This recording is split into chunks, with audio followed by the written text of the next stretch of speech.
Hey, everybody, and welcome back to Ready Steady Podcast, episode 12, a podcast about board games. I'm joined, as usual, by Barry. Hey, Barry. Hello. Now, we've got a packed schedule today, but we're going to kick off with some news. We promised in the last episode that we would talk about Puerto Rico Special Edition now that it's launched. I've had the briefest of glances over it, and so far all I've managed to ascertain is that the production is pretty, which is pretty much to be expected given the lovely production of Castles of Burgundy Special Edition. I can see that you've made a few notes. Do you have any insights for us, Barry? Well, some insights, certainly. So, as things stand, I've backed it. I said I was going to have purchased it. And the San Juan card game, if you don't know, San Juan is Puerto Rico, but in card game form. There's no additional components, other than I think maybe victory tokens or something. But the Awakened Realms, of course, equates deluxeification and premiumness, which are both real words, with plastic, right? So some of the comments in the chat that people want more wood and for the things, they're not going to get it. But the only way to get like the wooden, every worker is a little plastic person. And people are wanting the wooden discs, like in the sort of the original versions or the previous versions to use instead of having to put out little minis all the time. Particularly those that aren't buying the entirely non-gameplay related buildings. So there's a whole ton of plastic you can buy as an add-on for each of the buildings, where they're just plastic buildings that go on top of the tile that you purchase that has all the information on it. There's no use to it. Same as Castles of Burgundy, where they had the 3D tiles for all the pieces, but you couldn't play with them because you can't take them out of the bag. And same here, you wouldn't play with them out on the board, but after you purchase a building, you'd put the plastic on. So the whole thing is a little bit expensive for the game. I mean, much like Castles of Burgundy. Castles of Burgundy was a £20 game back in 10 years ago. And then it became a £140 game with this deluxeification. Puerto Rico is the same. It says you could pick it up for relatively cheap, but now this is going to be a £160 game for not even everything, not even the plastic buildings. So it's unclear yet whether they're fixing a couple of the balancing issues. There's a couple of things like the I want to say it's the jeweler and the villa. The villa is a strictly worse version of the jeweler because the jeweler has no cap, and so the recommendation is not to play with both of them in the same game, but they could in fact fix one of them to be on par. Same with University and Factory. I think they might be addressing that. The University costs 8, nobody likes it at 8. The Factory costs 7, everybody always goes for that. Switching those costs are the sort of recommended original designer's way to fix things. And I think they've gone with that, but they've not really looked at tweaking anything else necessarily. And certainly with Castles of Burgundy, they did change a couple of things, like the board 8 was a super easy board comparatively to the others. It was very easy to score the most points on, and everybody would always want that, or if they're playing competitively, chances are they would ban that board for being played. And so, yeah, it looks interesting. It is still Puerto Rico at the core of it. They don't seem to be introducing too many new elements. There's going to be an official automata, I don't know, solo mode. And there has been some in the past, and I can't remember if they said the solo mode. I think it was just announced today. They're doing like stretch goals every couple of days for what they're putting into it. And it might be like a 2-player, like a dummy third player as well. So because part of it is this action drafting, having a third player actually does sometimes go a bit away to increase the meanness. Puerto Rico's quite a mean game at its heart if you play it in such fashion, and having a third fake player would be good as well. So yeah, I'm still backing it. I'm not getting all the plastic little buildings, but yeah, I was going to ask if you picked up the plastic tiles for Burgundy. The acrylic tiles, yeah, I did. No, not the acrylic tiles, the plastic miniatures. No. I mean, No, entirely I didn't useless. either. There was no real way of getting it without the castles. Or I think it was like $10 for the castles. Well, and the castles made a little bit more sense to me because they have just one function and no information on the tile. Whereas obviously to an extent, the same could be said of the boats, and to an extent, I assume that the animal miniatures have different numbers numbers on them. The tiles have different numbers, but the miniatures will have different miniature numbers. Four pigs for 4 pigs. Yeah.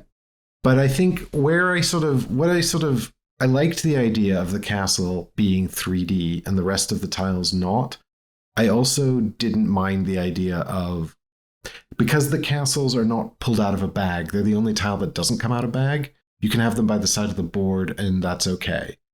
Whereas with the other tiles, you would have to pull them out the bag, draft them from the board, and then swap them out for the miniature. And I was just like, that's faff, that's unnecessary. Yeah. But it saves boats as well, of course, but... Oh yeah, the boats and the mines don't come out of bag either. Yeah, but right. I'm not going to buy a whole miniature set just for those. Whereas the castles you could get with the actual game. Yeah. And actually, I do play with the castles when I play, and it's fine. I still use the tiles, and then when you buy one, everybody's got their castles at the start for the same, and if they want to trade them, be like, well, if you leave that pig, I'll give you one of my castles. Kind of deal. It introduces an interesting element of negotiation. I've just taken the castle tiles out entirely and just used the miniatures. Yeah, that's fair. Like you say, they're not different. But it sounds to me like these building miniatures in Puerto Rico are as superfluous as the miniatures in Castles of Burgundy, but they don't add too much additional faff. No, it looks as if there's a nice setup board as well for holding all the building tiles that are in play in a game, and it looks as if you could maybe put the miniatures on top of the tile. But everybody would need to know what they do, much like the monasteries or whatever in Castles of Burgundy, to not cover up some information. But yeah, looks good and decent game, so I'm in. Although I've no more shelf space. I got rid of loads of things, now I've bought loads of things, and it's a nightmare. Let us remind the listeners that Barry sold this and ranked it lower than games that he sold. Yes, true. So I've only ranked it at 6.5. I'm more than happy to play it. It's rarer that I would suggest it because you got to play with people that are happy with it being quite cutthroat and people that kind of know the game a little bit. So it gets less suggested than a 7. Like a 7's like, always happy to play this, might throw it into the mix. An 8 is, I would suggest this, right? So that's the sort of sliding scale of that. So coming just under, I wouldn't always be happy to play Puerto Rico with everybody, but I would be happy to play it. Good game, can be talked into it. Yeah, I'm still definitely on the fence about this one. I think there is quite a good chance I will end up backing it. Although I do have Puerto Rico original, very original edition here somewhere, and I might have to have another play of that. Although chances are I'm not going to have time before the campaign ends. No. So we'll see. But I'll be interested to look at the expansions again. And as an aside, Leanne and I have always really enjoyed playing San Juan. I think San Juan is great. I think you can, if you pledge at the sort of, $1 level or whatever to get into the Pledge Manager, I think you're able to buy San Juan separately as an add-on. It's only $15 or something, but you'll be stung with the shipping. I don't think they're going to make much concessions for sending you just San Juan. Oh, that's a pity. It's like a multi-use sort of card situation where you're reusing cards and they become resources and then you can spend them and you're building these asymmetrical buildings and it's sort of an efficiency engine and first come first served building marketplace. And it all plays in, less than half an hour. It's great. Yeah, very solid. But speaking of shelf space, the big box for DEI, so whatever it is, Divide et Impera, arrived, and it doesn't fit all the stuff. That's not true. What? Right, everything can fit in the box. So this is a big box to gather that are supposed to fit all the base game and the 4 main box expansions, as well as all the little bits and pieces that you can add on to it as well. Now, first of all, during the campaign, they told you the wrong number of sleeves you needed. Fine. But we're not going to be able to buy any more sleeves until they finish fulfillment in October.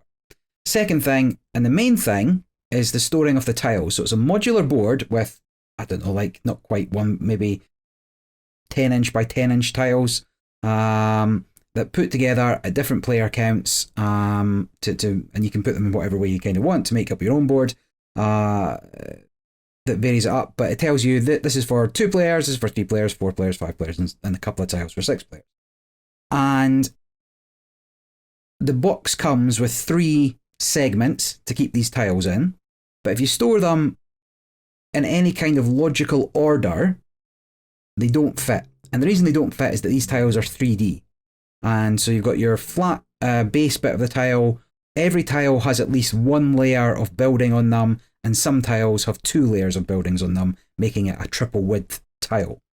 And the only way to fit them all within the space that they've allocated is to do what you had to do in the core box, which is rotate them so pieces fit together like interlocked over the top. But even then, it is still tight at the bottom and they splay out at the top. And it's also not perfect. But what it does is it means that you can't store all the 2-player tiles together. You can't store all 3, 4. You can't just have a run of them. Now, if you don't put in the 2 6-player tiles, I think you might be able to get away with it. So but the box is huge, and you can store the tiles elsewhere in the top segment, for example, where you keep the rulebook. For a frame of reference, the box is roughly 1 Kallax. If you've seen the box for Foundations of Rome, it's roughly the same size. Yeah. And there's plenty of room in there. And all they would have had to do to make it good is the 3 sections, they could have made the dividers slightly thinner and taller to support the tiles. Or there's actually gaps at the end. You can fit at least 1 tile in between the insert and the walls of the box. And so there was ample opportunity for them to make it useful where it would help you set up as well, set up, tear down, play the game. And similarly, there's not enough space for... No, that's not true. There's plenty of space. There is tons and tons of space in this box. There is not any sections for the tokens. So, in addition to these tiles at the bottom, there is a section that has... You can store all the cards, all sleeved, lovely. And then there's 2 tiny little sections, maybe nay big, right? For the tokens, except you can't fit anywhere near enough tokens in there to do it. So you've got you've got circular discs, which are sort of control towers. Now, Barry, just to be clear, are we talking about the cardboard tokens or the premium resin tokens? So I'm talking premium resin tokens, but also the cardboard tokens for the control posts have absolutely nowhere to go. Like there's nothing that makes any sense for them to go. The cubes that go in those control posts don't really have anywhere to go. And then the premium tokens, you can fit some of them in those token dividers, but it doesn't fit the whole thing. And then you've still got all the candy tokens to go on top of that, and they definitely don't have anywhere to go. Except again, which is so an much room in expansion this that box. shipped with this print. The candy tokens. Well, no, right? You get candy tokens in the base game. So remember, when one of your guys is removed from the board, the player gets a consolation candy token. I'm thinking of the little transparent plastic tokens that came with that new mini expansion. I didn't get any transparent tokens. I'm not sure if that's true. There was a bonus candy box, but it's just all like promo type stuff. It's not actually candies, is what I thought it was. I've got something here. They're called leader rings. Oh yeah, leader rings. Yeah. Oh, The leader ring, right, there to distinguish the leader from the other because pieces. the minis in this game are entirely indistinguishable from the normal troops. So these leader rings, also they don't clip on. I've had to glue them onto the leaders, and they don't provide enough for the mercenary faction either, which is just 6 leaders. But I guess that's not as relevant, I suppose, because if you're trying to distinguish them all having the same thing wouldn't make any difference. Do you know what this makes me think? You know, it makes me think about the memes where it's like satisfying and infuriating and the fine line between them. Right, yeah. Well, this is definitely on the infuriating side, because there's a massive cardboard section for the paper assembly scenery, or the cardboard scenery, and that fits everything, right? And it's great, except it's massive. Like, it takes up a third of the box, and you don't need a third of the box to fit all that in. You could have put another insert for the tokens, and that would have been good. But everything fits, right? Because there's so much space in that box, and it's super annoying that they didn't do it better. Yeah, like, I don't know who approved it and who thought that was a good idea. It just makes no sense to me that this is the final version. So I'm fully expecting that people will make an insert for that bottom row to hold the tiles and the tokens. Right, like a 3D printed thing or something. Yeah. But it's just sad that you had to, after spending 50 quid plus shipping on the box, you know? Yeah, and I was quite keen for this box because the original campaign, of course, came with the sort of original sin, or the consistent Kickstarter sin of so many boxes. Mm-hmm. And I was just like, I'm never going to play any of these modular expansions or these other factions or whatever if I don't have sort of an easier way to access these pieces and to organize them.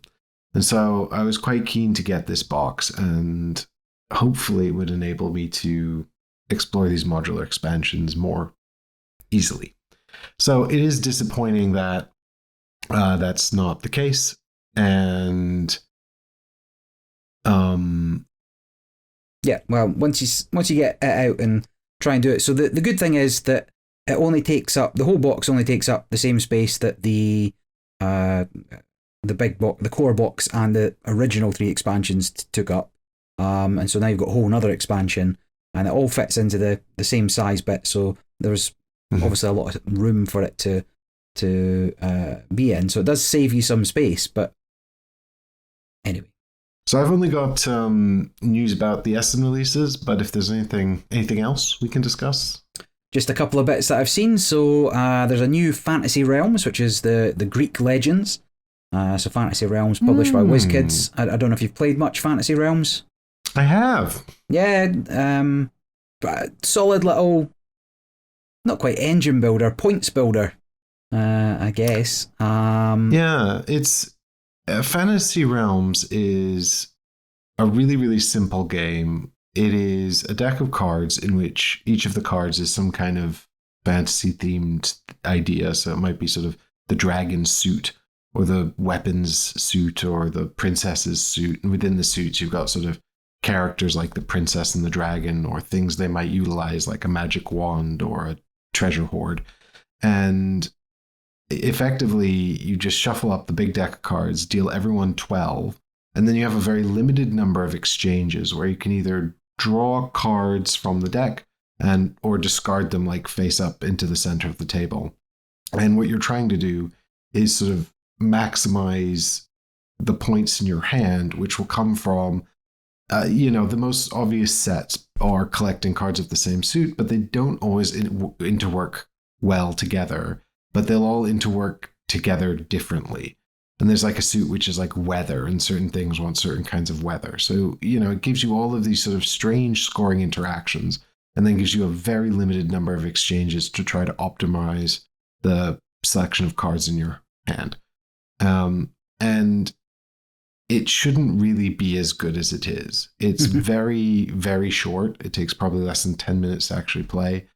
It takes longer to teach and longer to score. And a lot of people go, well, what are the heuristics for doing well at this game? And it's like, yeah, there aren't really any. Just, pick up some cards, ditch some cards, and have a nice time. So it really is sort of like a little gambling diversion, I think, more than a game, really. But I've had a good time with it. And I think there are 2 points I would sort of raise about it as well. One is the Cursed expansion that they released for it, which I bought and we played maybe twice, and then went, no, this has too much overhead. Yeah. Like, I mean, it's a nice idea. It has these sort of cursed items that you can use to get yourself maybe like a little bit more mileage out of what is a very limited number of actions.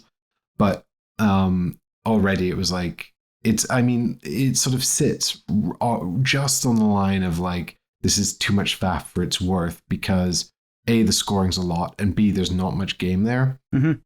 And, then of course, Stonemaier evolved it into Red Rising, which was awful because it just added a bunch of systems into a game that didn't really have much scope for strategic play.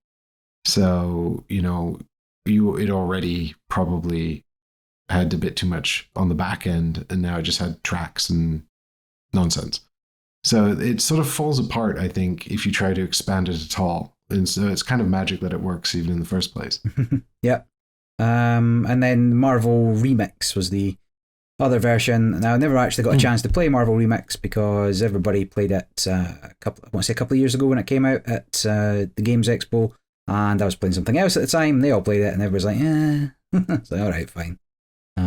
Yeah, I've not played that one, actually. It's something to do that you have to have heroes and sidekicks, and only some heroes can do some stuff, or some sidekicks can do some stuff. Again, it seems like it added rather than... Yeah, I don't think it bears up under the weight of any additional material. Yeah. It's just the sort of right weight. Well, I've only played Red Rising once. I didn't hate it. I thought it was just kind of like Fantasy Realms, and I was like, well... But it's regularly £10 on sale, so... Yeah, it's not good. Just get Fantasy Realms. It's the same thing, but, less frustrating. Oh, and if you're worried about scoring, there's also an app where you can just take a picture of your hand, and it'll work out the scores for you. Oh, that's great. Yes. Did WizKids make that? They yes. didn't make that. Did they? I want to say it's official. Now, whether or not it was actually them, I don't know, but it's definitely...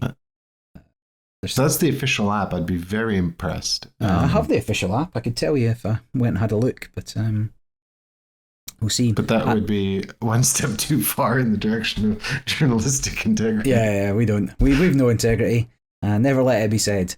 And the other new thing I saw was Splendor. So there's a new Splendor expansion, the Silk Road, and that from Space Cowboys.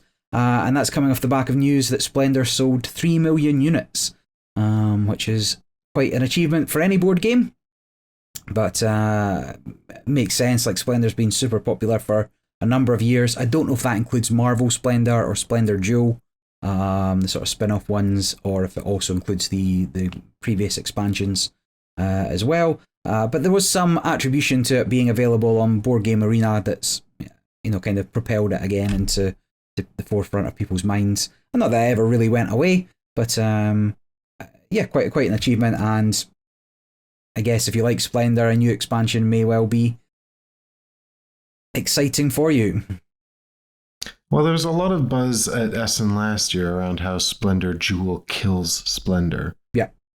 So I wonder if this is an attempt to... I don't hate Splendor, but I wouldn't really pick to play it. But I did like Splendor Duel. I didn't get to play Splendor Duel. I like Splendor well enough. I don't own it, but I'll play it. It's fine. It's certainly not quite enough meat on the bones to scratch my board game itch if I've got one, but if someone's keen to play it, I'll certainly give it a shot. Yeah. No, Splendor Duel's very solid, changes up a lot of what you can do. And actually it's quite a different game other than the fact you're collecting the gems to buy the cards. But yeah, it was kind of kicked off this duel head-to-head, Quacks the Duel and Everdell Duel coming soon. So whilst all these games work at 2-player, having this specific 2-player specific version's pretty interesting. But that was it. Well, it says here that Silk Road, Splendor the Silk Road, adds 2 new modules, one of which is different alternate victory conditions. Because doesn't Splendor just end when somebody hits a certain points threshold? Yeah, I think that's true. The original expansions, I can't remember. I think the... Oh, I've not even played any of them. Yeah, I think the app... It says that this is a re-implementation of Cities of Splendor. Which was one of the original expansions. Yeah. Now, my only encounter with it was on the app. So I don't think I ever really played the expansions. Yeah, it looks like the 2 parts of Silk Road, actually, the 2 modules were in Cities of Splendor. Is that out of print then or something? I would think so. I don't think it was super well received. I don't think people really liked it too much. It might be a case of Babel to 7 Wonders. So Babel's gone, but they brought out, begins with an E, Edifice. Right. And that's got the Great Projects module, hasn't it? Right. So it might be a case of something like that, where this didn't work necessarily in the original implementation, so stop that. And here's what we actually want to do with it. Yeah, it could be a sort of a refining of the modules people actually liked.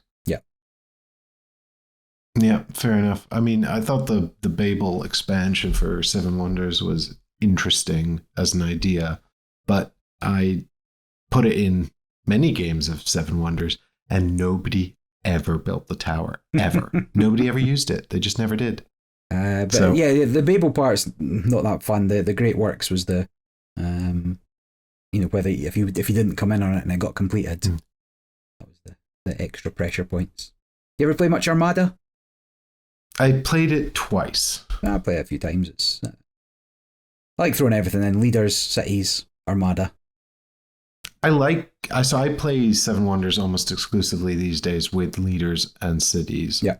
I will throw in Great Wonders, Great Projects if I'm feeling a little spicy, but Armada got a universally negative reception in my experience. I have not put it back in. I have found people sort of bounce off the idea of just like too many things to do with the cards, and then they just start sweating and feel too much pressure, and they just want to build their own tableau.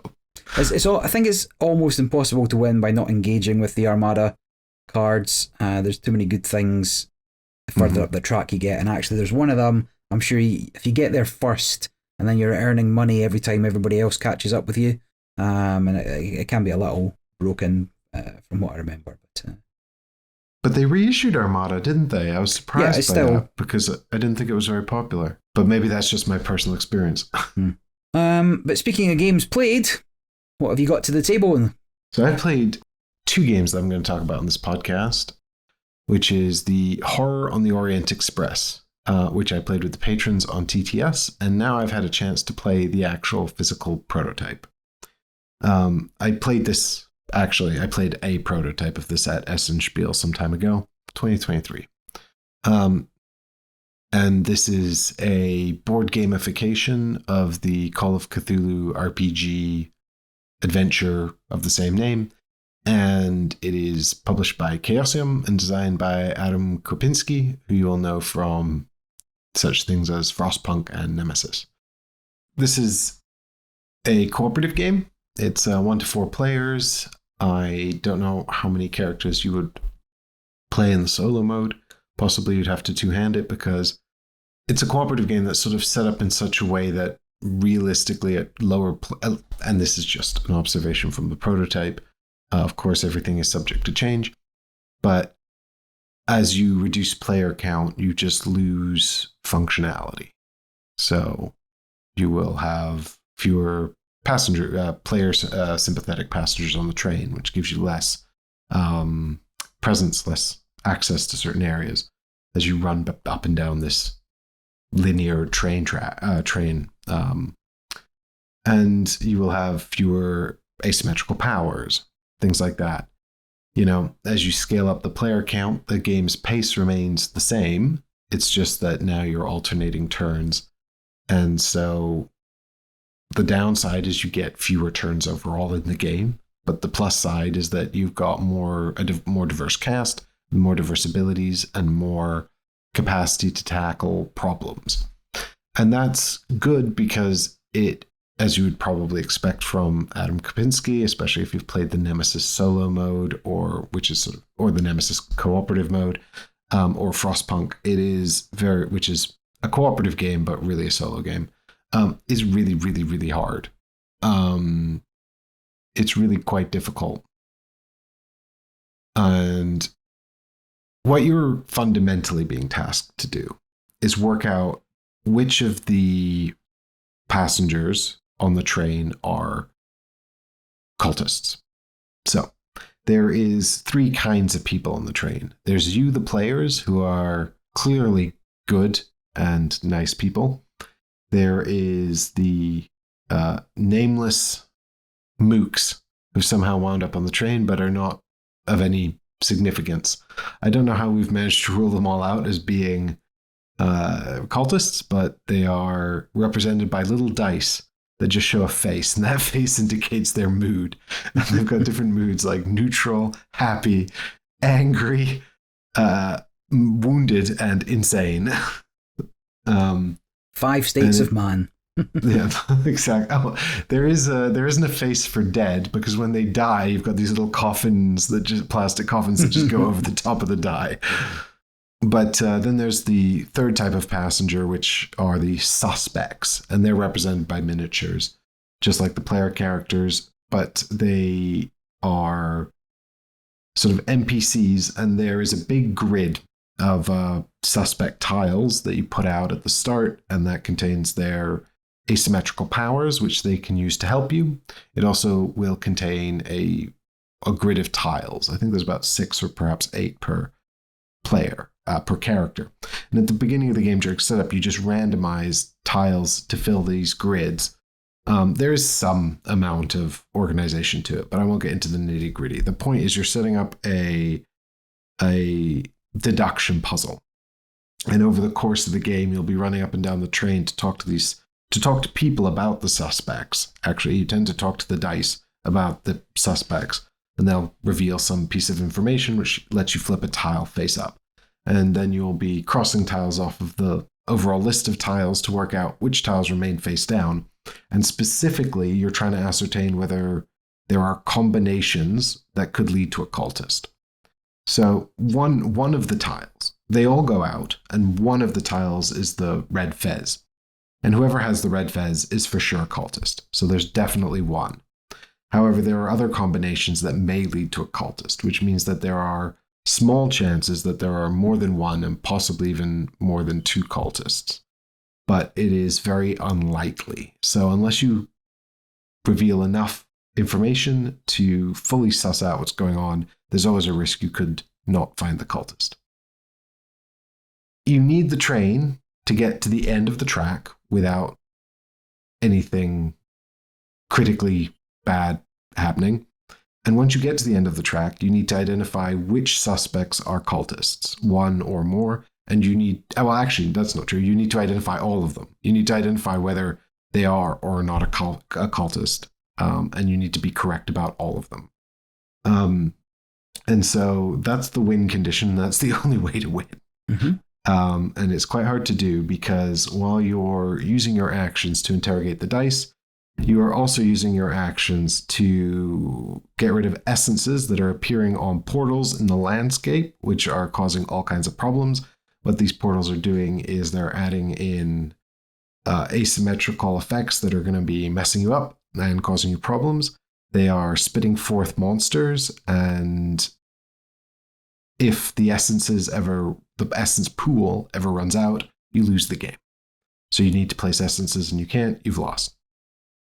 If the monsters that the portals spawn, if the pool of monsters ever runs out, you've lost. Now, monsters come in 3 different flavors: red, blue, and green.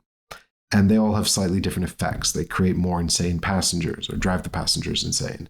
They murder people, and they move up the train. So they sort of start chasing the train and they move along it. And there are 5 monsters of each color, But if you ever have to place a sixth monster, no, actually, that's not even true. This might be a foible of the prototype, but we played it as written, which is when you place the fifth monster, i.e. the monster pool for that color is empty, you lose. I think what they probably meant was when you need to place a monster and can't, you lose. But what they wrote was, if you place the fifth monster, you lose. So we did that. So we're playing on maybe extra hard mode. I don't know. But so you can only actually have 4 monsters in any given color attacking the train. So you have to be beating off all of 3 different colors of monster constantly. And then there is the passengers themselves, the dice passengers themselves. If I think 6 or 8 of them die, you lose the game. Basically, you place all those little coffins onto the train, you lose the game. There is a ritual, which the cultist is trying to manifest, and so that's constantly ticking over. And I don't think you can actually strictly lose by the ritual manifesting. There's also a vampire who's moving up and down the train, pulling people out the window and eating them, and getting progressively stronger if this behavior goes unchecked. That doesn't have a strict lose condition attached to it, but it certainly makes things more difficult. And of course, it's eating passengers, which leads to a lose condition if enough of them die.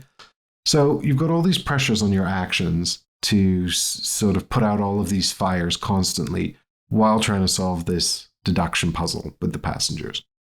Once it was set up, I had a nice time. Right, yeah.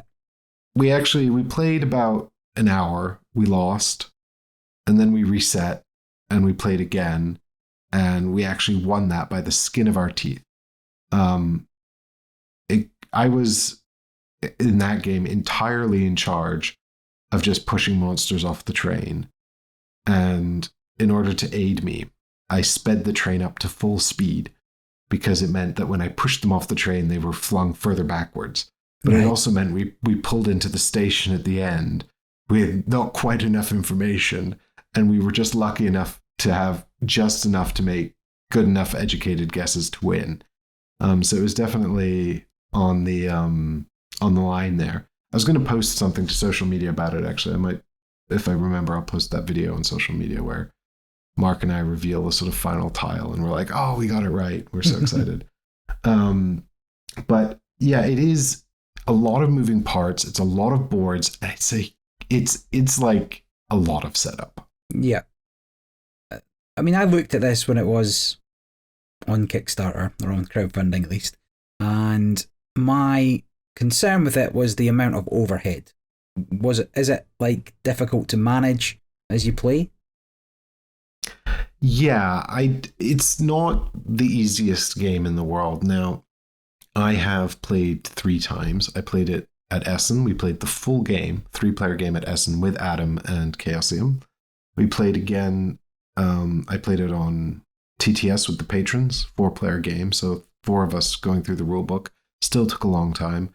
And then Mark had played before, in the previous prototype, and I'd played before, and we were still sort of heads down in the rule book, looking things up and checking things. And so I think, to its credit, we never had ambiguities. We were never like, oh, we're not entirely sure how this works. And obviously it's an unfinished prototype. I make a lot of excuses for rule books when they're in the pre-production stage, or the production stage, development stage, whatever you want to call it. But I've also seen enough rule books go from, this state to basically just being printed. Mm-hmm. I think it doesn't do bad with the player aids. It comes with some nice player aids, but it also, I think, there's a lot of interworking mechanisms that work really well together, but they're not very intuitive. And so I think it needs to be very, very clear about how these things work. A really good example is the event bag, which kind of runs the game. So at the end of a player's turn, they'll go into the event bag and pull a token. and resolve it and then place it somewhere based on what kind of token it is. And more often than not, if you don't place it into this sort of event track, then you're going to have to pull more tokens until eventually you do add one to the event track. But there are just a number of sort of resolutions to this. Like you can put it on the event track, which could trigger this whole sort of event phase that's kind of like the monsters go. And it's unpredictable when those are going to happen because it's about the track filling up. And to that point, you will put tokens on top of each other, which won't cause the track to trigger. The track needs to fill up a certain number of spaces, and certain tokens stack so the spaces aren't filling up, if that makes sense. And then the bag resets when it's empty, so it pulls all the tokens out of a discard pile, but not off of that track if they haven't been resolved yet. So there's kind of like these, it's a system that works really well once you get your head around it. And I actually think it's quite clever, albeit I'm not sure what it's beyond my ability to analyze what it's actually doing for the game or the players in terms of sort of, I think it's doing a lot. I think it's giving the players some scope of sort of tension and also creating moments of stress and relief. But it is it does seem like almost, it seems like a clever system that might be a little too complicated. I don't know. I don't know how much it's doing for the game, but it could be doing a lot, in which case, I rescind any criticism. Because I haven't been able to ascertain that. But it would be sort of, I think there's a number of little things as well. Like during setup, for example, you'll put a number of tiles into the discard pile for the event track. And the idea being that you're going to start with a smaller number in the bag, but they're going to be nicer. So it's kind of like a sort of a gimme few first rounds of the game to get things up and going before the bag resets and all these bad tiles you put into the discard pile are added into the bag. But yeah, there's sort of like, there's a lot of sort of little things you need to be sort of careful of managing, because the game is, in terms of its puzzle aspects, like it's a game of action management. You've got all of these fires to put out, can't put them all out, and you've got to solve the deduction puzzle. And so you've just got to be really, really, really clinical about how you spend all of your actions. And to that point, any sort of minor screw-ups can feel quite excruciating, because if you miss just one action, it's painful. Because everything's so sort of carefully, everything's so tight. Which is, I think a good thing, to its credit. Was it fun? Yeah. Once, the second, it was fun. I really enjoyed it. The setup is such a bear. Yeah. It really takes a long time to set up. And I think to an extent, that's why we played twice, even though it was quite late when we finished the first game, because we'd spent so long setting it up and going through the rules. And there's a lot of like little futsy things, and it would be nice to have sort of more player aids for that. A good example is there's a trigger that puts essences onto portals. I think it's something to do with the ritual. I think it's when a certain tile comes out the event bag and triggers, then you will trigger essences onto portals. In any case, you have to add an additional essence for every insane passenger on the train. And little reminders to help you remember that kind of stuff would be great, because there's quite a lot of text in the rule book, and quite a lot of that text is just couched in paragraphs. There's not a lot of good sort of like process aids, and because the game is very process oriented, you could quite easily write some good aids for that. And there are, like I said, already some good player aids, but I think it needs a few extras with little reminders of that sort of thing. But yeah, no, it was a good time. I think if you're into these sort of cooperative puzzles, then great. But I think also if you're going in and you're hoping to play a deduction game, where you are sort of solving a murder mystery on the train, then you might be disappointed, because, for example, in the game where we were successful, I was very much on monster pushing duty. And my job was pushing monsters off the train because I had the character that was quite good at that. Mm-hmm. And you have to be so ruthlessly efficient that for me to do anything else didn't really make sense. And so I think if you wanted to be the person, and there's like a little push your luck game where you're talking to the passengers who are dice and you're pushing your luck, pulling things out of a bag to try and reveal information about the other passengers. And that's super fun. And I would have quite liked to do that more, but I wasn't very good at talking. So I was better at pushing. So I was doing that. So in a way, because the game is so mechanically ruthless, you almost need someone who knows the game in advance to guide you to a character you're actually going to be enjoying playing. Mm-hmm. Because if you've got a character with abilities that enable it to do things you don't like, then you're just going to spend most of the game doing stuff that you're not really excited about. Gotcha. Yeah, I mean, I'd give this one a go. Like I have Horror on the Orient Express, the RPG for Call of Cthulhu. I never ran it. And I was relatively interested in this, but like I said, it looked. I don't know when I'd get it to the table enough. Yeah, and it's sort of a hard sort of I'm trying to think about like sort of this. I mean, obviously, if you're not into cooperative games, you're not going to get much out of it. It's a cooperative game. And the other thing is, it's definitely not like a next step. This is like a heavy hobby game. Mm-hmm. So you have to have some cooperative games in your collection already. Like, because I'm trying to think like, what are those, right? Like, I don't want to say, if you quite like Pandemic and you're looking for a more hobby game, get this, because this is so far on from Pandemic. There's much better intermediary steps like Horizons of Spirit Island, the more accessible version of Spirit Island, would be a better evolution from Pandemic if you're looking for sort of puzzly cooperative games, that are a little bit random but also quite solvable. And then once you get to peak Spirit Island, i.e. all the expansions and the sort of the full game and all the expansions, then you're on par with this, right? This is more random than that, and it can feel more unfair. So if you play Spirit Island and you refuse to play with the event deck because you hate the randomness that introduces, this is not for you. I don't mind that event deck, so I don't mind that. I think the event deck's essential. Yeah, I like it. I like the sort of unpredictability it adds. But so it's sort of hard to place it in the catalog. Do you play any cooperative games?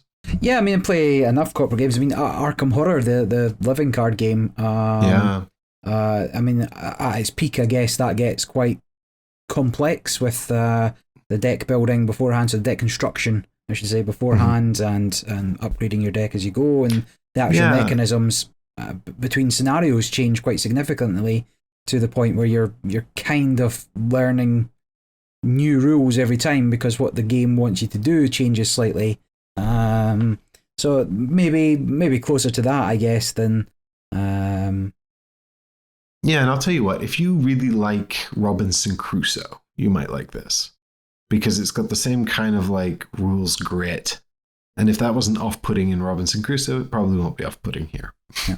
I do really like Robinson Crusoe. And speaking of other premium products that aren't as premium as they should have been. God, don't get me started on that Robinson Crusoe campaign. Done. Moving on. No, I mean, I'll give it a try. I'm sure somebody will have it at some point that I can get a hold of and try a game. Otherwise, head down to one of the board game cafes, give it a go. Yep, for sure. Sounds pretty good. And if you have any questions about Horror on the Orient Express or comments, then you can, I believe, post comments on whatever platform you're watching this on, possibly. Below? Maybe? Well, if it's on YouTube and Spotify, I think yes. If it's anywhere else, I don't know. Unclear. This podcast gets around. Sure does. Well, speaking of heavy-ish games, I guess, I finally got around to playing last year's darling Nucleum. So this is a game from Board and Dice and made by Luciani and Terzi. And I'd managed to somehow avoid it for the most part. Like, I do know people that had it and there was games organised, and I never managed to make it in those days. And I'd also managed to really avoid seeing anything about it. I knew it was a sort of root building type game in the style of perhaps Brass or Barrage or in that vein, and I knew it was relatively heavy, like it's sitting at 4.13 out of 5 on Board Game Geek at the moment. That heavy? Yeah, well, so I was expecting something quite dry, but I didn't know anything about it. And I made the mistake, so I agreed to go and play with some friends, and I'd had a couple of drinks before going, and we were continuing to drink as the evening went on. And I was like, oh no, I've made a pig's ear of this, because normally I would watch a video to get the rules down. Like, I don't want somebody to have to sit and teach me a heavy game when it's planned in advance, but I hadn't had the opportunity, and I was like, okay, I'm just gonna agree to anything they say and just I'll wing it. Was my plan. It's like, it doesn't matter, even if I suck at it, that's on me. I should have looked at the rules before I showed up. But actually it was quite straightforward in terms of how the game's played. So you have these little tiles which have actions on them. You can take those actions, put them onto your board to get the two halves of them, or you can use one of those tiles to start to build a route where you may gain one or both actions depending on the bits that they touch. So there's different colours on each of these tiles, and if they match, you get the ability at the point you put them down onto the board. And then there's many ways of gaining points, but the main way, arguably, is creating these networks where you're able to power your buildings.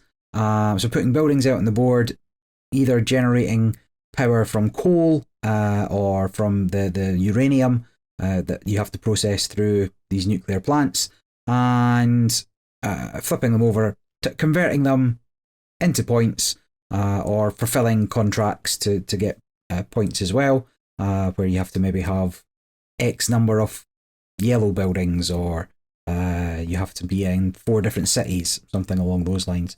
So it's a route building. It's a hard expansion. one to describe, because it's set in a sort of alternate history where where nuclear power was invented ahead of time, or possibly more proliferated to a greater extent. I'm not really sure, and honestly, it doesn't really matter, because what it is an excuse to sort of take a series of Eurogame mechanisms and combine them in a way that creates a very compelling puzzle and is utterly devoid of theme. Yeah, there's no... I wasn't getting steampunk Functionally, what you're trying to do is build the buildings on your player board into a network on the main game board, where you can connect those buildings up to a power plant, and also connect that power plant to a source of energy, albeit coal at the start, and later uranium, and then power the buildings on so the lights come on. And every time you get to flip a building, you get some points. I think the main source of points is actually from the sort of investments that you make along this track that is scored whenever the king comes to visit. So if you checked out during that statement, then that's reasonable. well, the King's Day scoring is happens 3 times throughout the game, and it's when somebody, or it's when every player has refreshed their tiles effectively. Now, the game's everybody doesn't have to work at the same pace. So Correct. If you've gone into buying more tiles, the other person's turn doesn't stop until you've gone, but you won't trigger that King's Day until you pick up your tiles, if you're the last person to do it. So effectively, it's like you're managing a hand of these action tiles, and some of your actions can be to buy more tiles, and then you'll have more tiles in your hand, and it will be more time before you need to refresh. And there's all kinds of other mechanisms weighted on this. Yep. But whenever you refresh, you'll get to collect a little token, and if you collect the last token in the stack, then you'll trigger this King's Day scoring. And there's 3 stacks made up with 1 token from each player at the start of the game. So when the King's Day scoring happens, you're going to check your prestige points, which you will have earned from doing things like powering buildings, but you can get them other ways. and your prestige points will enable you to secure a position on this track that runs up the board. And the higher up the track you get, the more points you'll get at the end. It's more complex than that because the track is graded into sections, and each section is awarding you for doing different things. And additionally, there's two kinds of sections on the track. One is the scoring criteria, and the other is the multiplier for that scoring criteria. And so you might actually want to try to find a section that sits within the highest multiplier against the scoring criteria that you like. It is the sort of the most baffling part of the game for sure, but you need to be across it because it's where all the points come from, at least in my experience. Yeah, I mean, that was certainly a big part of it. And so there's 3 of these scorings throughout the game before the game ends. There's other ways to end the game. Well, someone needs to hit the end game trigger. Yeah, so like I can't imagine you getting to the end game trigger before hitting the 3 King's Day scorings. It might be possible. I think it was the last turn actually, simultaneously for me. Like my very last action was to take my final star off. But so anyway, I looked at the board. The complex part is this network building, arguably, and we did for the first 4 or 5 goes. We misunderstood that you could place tracks anywhere. We thought you had to build up within your network, but once we got that, we picked up. That is the most elusive thing about this game is probably the concept of what is and isn't in your network. And that's also a shame because the positioning on the board and the timing around when you do things is very informed by whether or not players can access certain areas. Because the board is, if you imagine, it's got, and it gets compared to Brass and Barrage a lot. And I don't know if I talked about it on the podcast, but certainly talked about it on the YouTube show that I don't really like those comparisons for this. But one of the similarities that it has with both of those games is this feeling of, I need to get to this position. Is anyone else looking at that position? Do I think they want to go there? Can I wait to optimize something before I go there? Or do I need to get it now, even though it's less optimal, because I'm worried someone else might take it? That feeling of sort of strict timing considerations is very prevalent, but it comes from, to an extent, this sort of sense of safety. Like once someone puts out a railroad to expand the scope of their network, you're like, oh, why have they gone there? Are they trying to access this position I want to access? What are they doing? You know? But it's got some futzy rules about determining what is and isn't in your network, and it's not visually represented on the board very easily. So it's definitely the easiest thing to get wrong, I think. Yeah. And so the game progressed, and we came to the first King's Day scoring, and I was nowhere. Like I was bottom of the pack. I was like, oh well, I've ruined this. But my faction, so there's asymmetric player powers. You've got awards you have to unlock to get these different kind of powers. And one of mine was earn and complete contracts, and so I got that one quite early on, and then I was like, you know what, I'm just gonna do as many contracts as I can. I'm not going to worry too much about the board, although some of the contracts required me to worry about what was on the board. And so I just kept doing those, and I would score. And then after the second one, I still wasn't ahead on the King's Day scoring track, but I was in the mix. And then the third one, I was miles ahead. So I won by about 40 points by the end, just focusing on these contracts. Big gap in Nucleum. It was a last minute, because I ended it, and then everybody gets like one more go. It stopped the second place person catching up in quite the same manner. I managed to get past the points threshold, which was enough to trigger the end game on my move, and then I was able to use my last go to pick up to get the highest placement on the King's track. Whereas if I'd gone one more turn, they had set it all up so they'd have a sort of perfect run of 27 plus points, I think it worked out, if you had one more turn on it. So it still wouldn't have been enough, but it would have been a lot closer on it. So it was just I think it was most of our first games as well. I think a couple people played it before, but not many games. And I just happened to luck upon a situation where I was able to get good contracts, get tiles that got me more contracts, and fulfill them easily enough while I was picking up points as I went. And obviously, fulfilling contracts also gets you points. So the whole thing just worked towards the rich getting richer. I've played Nucleum a few times. I got a review copy of it from Board and Dice at Essen 2023.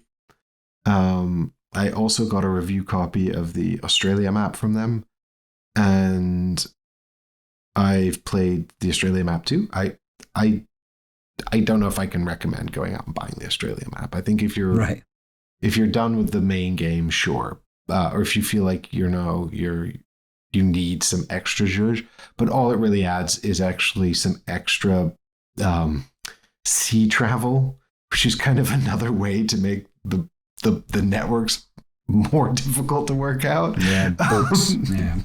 So if you've played Nucleum enough that you're like, oh yeah, we're across this now, then the extra spice of the sea travel might be for you. But I think, there's not enough excitement just in that single concept to warrant that as a must have or anything like that. I think the newest announced expansion, the Court of Progress? Court of Progress. Sure. Introduces just that additional variety you might be looking for. There's another 2 sets of player powers. I think it changes up some of the King's Day scoring as well, and that might be enough just to keep things fresh, should you feel you've played it into the ground. Well, and Luciani and Turksy are not strangers to sort of modular expansions and variety, so I have faith that this new expansion will be adding some nice extra stuff. I like Nucleum. I mean, I definitely think if theme is your thing, if you really like theme, or if you're looking for that sort of beautiful elegance where the theme makes the game more accessible and helps you to access perhaps some of the more futzy rules, albeit, there's a fine line between theme helping to deliver a complex rule set, or a rule set that's complex because it has to account for a theme. I'm looking at you, Nemesis.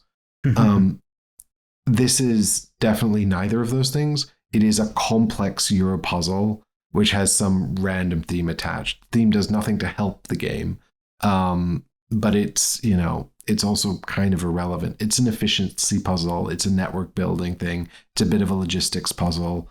You can get into a bit of trouble with the tiles, specifically around the action that lets you buy more tiles. I think managing your sort of hand of tiles is really important. A major part of the game is that those tiles, which you play to your player board to take actions, are also the same tiles that you put out onto the main game board to build railways. And so you have to decide when you are and are not done using them. And if you give up some really key actions early on because you're new to the game, you can somewhat sabotage yourself. So, well, that was exactly what happened to one of the players. Like they were done. They put out maybe 2 or 3 routes on the first hand before taking any additional tiles, and it's like, well, you're just gonna have to pick up now. There's nothing else you can. Yeah, you're just gonna have to do an early refresh. Yeah. There is a strategy in doing an early refresh, because if you have no prestige points and come dead last, you actually lose victory points, but you can dudes and money or something, right? Yeah, and it's worth noting as well that we've described the king's scoring, but it's more fluid than that, because the king's scoring, the king just shows up and hands out some points, but that's not even a big part of it. The big part of it is the trading in of the prestige points to get onto that ladder, the segregated ladder I spoke of earlier. And every time you do a reveal, you must trade in all your prestige points to take a spot on that ladder. And you can do that more than 3 times. You can do that as many times as you want. There are more tokens that you can just get out the box to keep doing that. But you must have prestige points to make it worthwhile. Because if you have 0, you'll trade in, you'll put it into this infinity pool at the bottom, and every token in there is like -3 points. However, as a comeuppance, you get a worker, which is a very valuable currency, and some money, which is also very helpful. So doing an very early reveal to get that bonus for the cost of 3 points is actually quite viable. But you have to do it like first or second turn. Yeah. Or else the sort of momentum you'll get from that extra resource will already be lost. So, you know. I enjoyed it. I definitely play it again. I think it is easier than Brass or Barrage, and a little looser than both as well, I would say. Interesting. There's more things you can do that's going to get you towards your goal without being cut off by somebody or it's certainly less. Did you play it at 3 or 4? 4. 4. Yeah, which is the max count. I like it at 4 as well. I certainly think it's less cutthroat than Barrage, and I think it gives you more opportunity overall. But I think that it does have a sort of a heavier rule set than either of those games. Just because it's a little less intuitive and less well visually represented. You know, like in Brass, for example, in Brass, you look at the board, it's very obvious where your network is, and then it's like, okay, you can play onto your network or you can play into a location card that you have in your hand. Mm-hmm. Whereas here it's like, okay, you can play into your network, which is, you know, these things, and then you can also play a railroad anywhere, and that's an action tile, and, you know, anyway. Yeah, but I really like Nucleum, and I'm actually happy to play it pretty much any time as far as sort of, I don't know, there's something about the puzzle in it that sits right in the kind of Euro puzzles I like to solve. Well, the 8.2 ranking overall and sitting 118 on Board Game Geek. I think that might creep up. Yeah, I wouldn't be surprised. What else have you been playing? So the other game I've been playing, it's another review copy I was sent by the publisher. This is Joyride, Survival of the Fastest, published by Rebellion Unplugged and designed by Duncan Malloy and Peter Ward. This is a 2 to 5 player competitive racing game that posits what if you were playing Mario Kart, but it looked like Mad Max. Gotcha.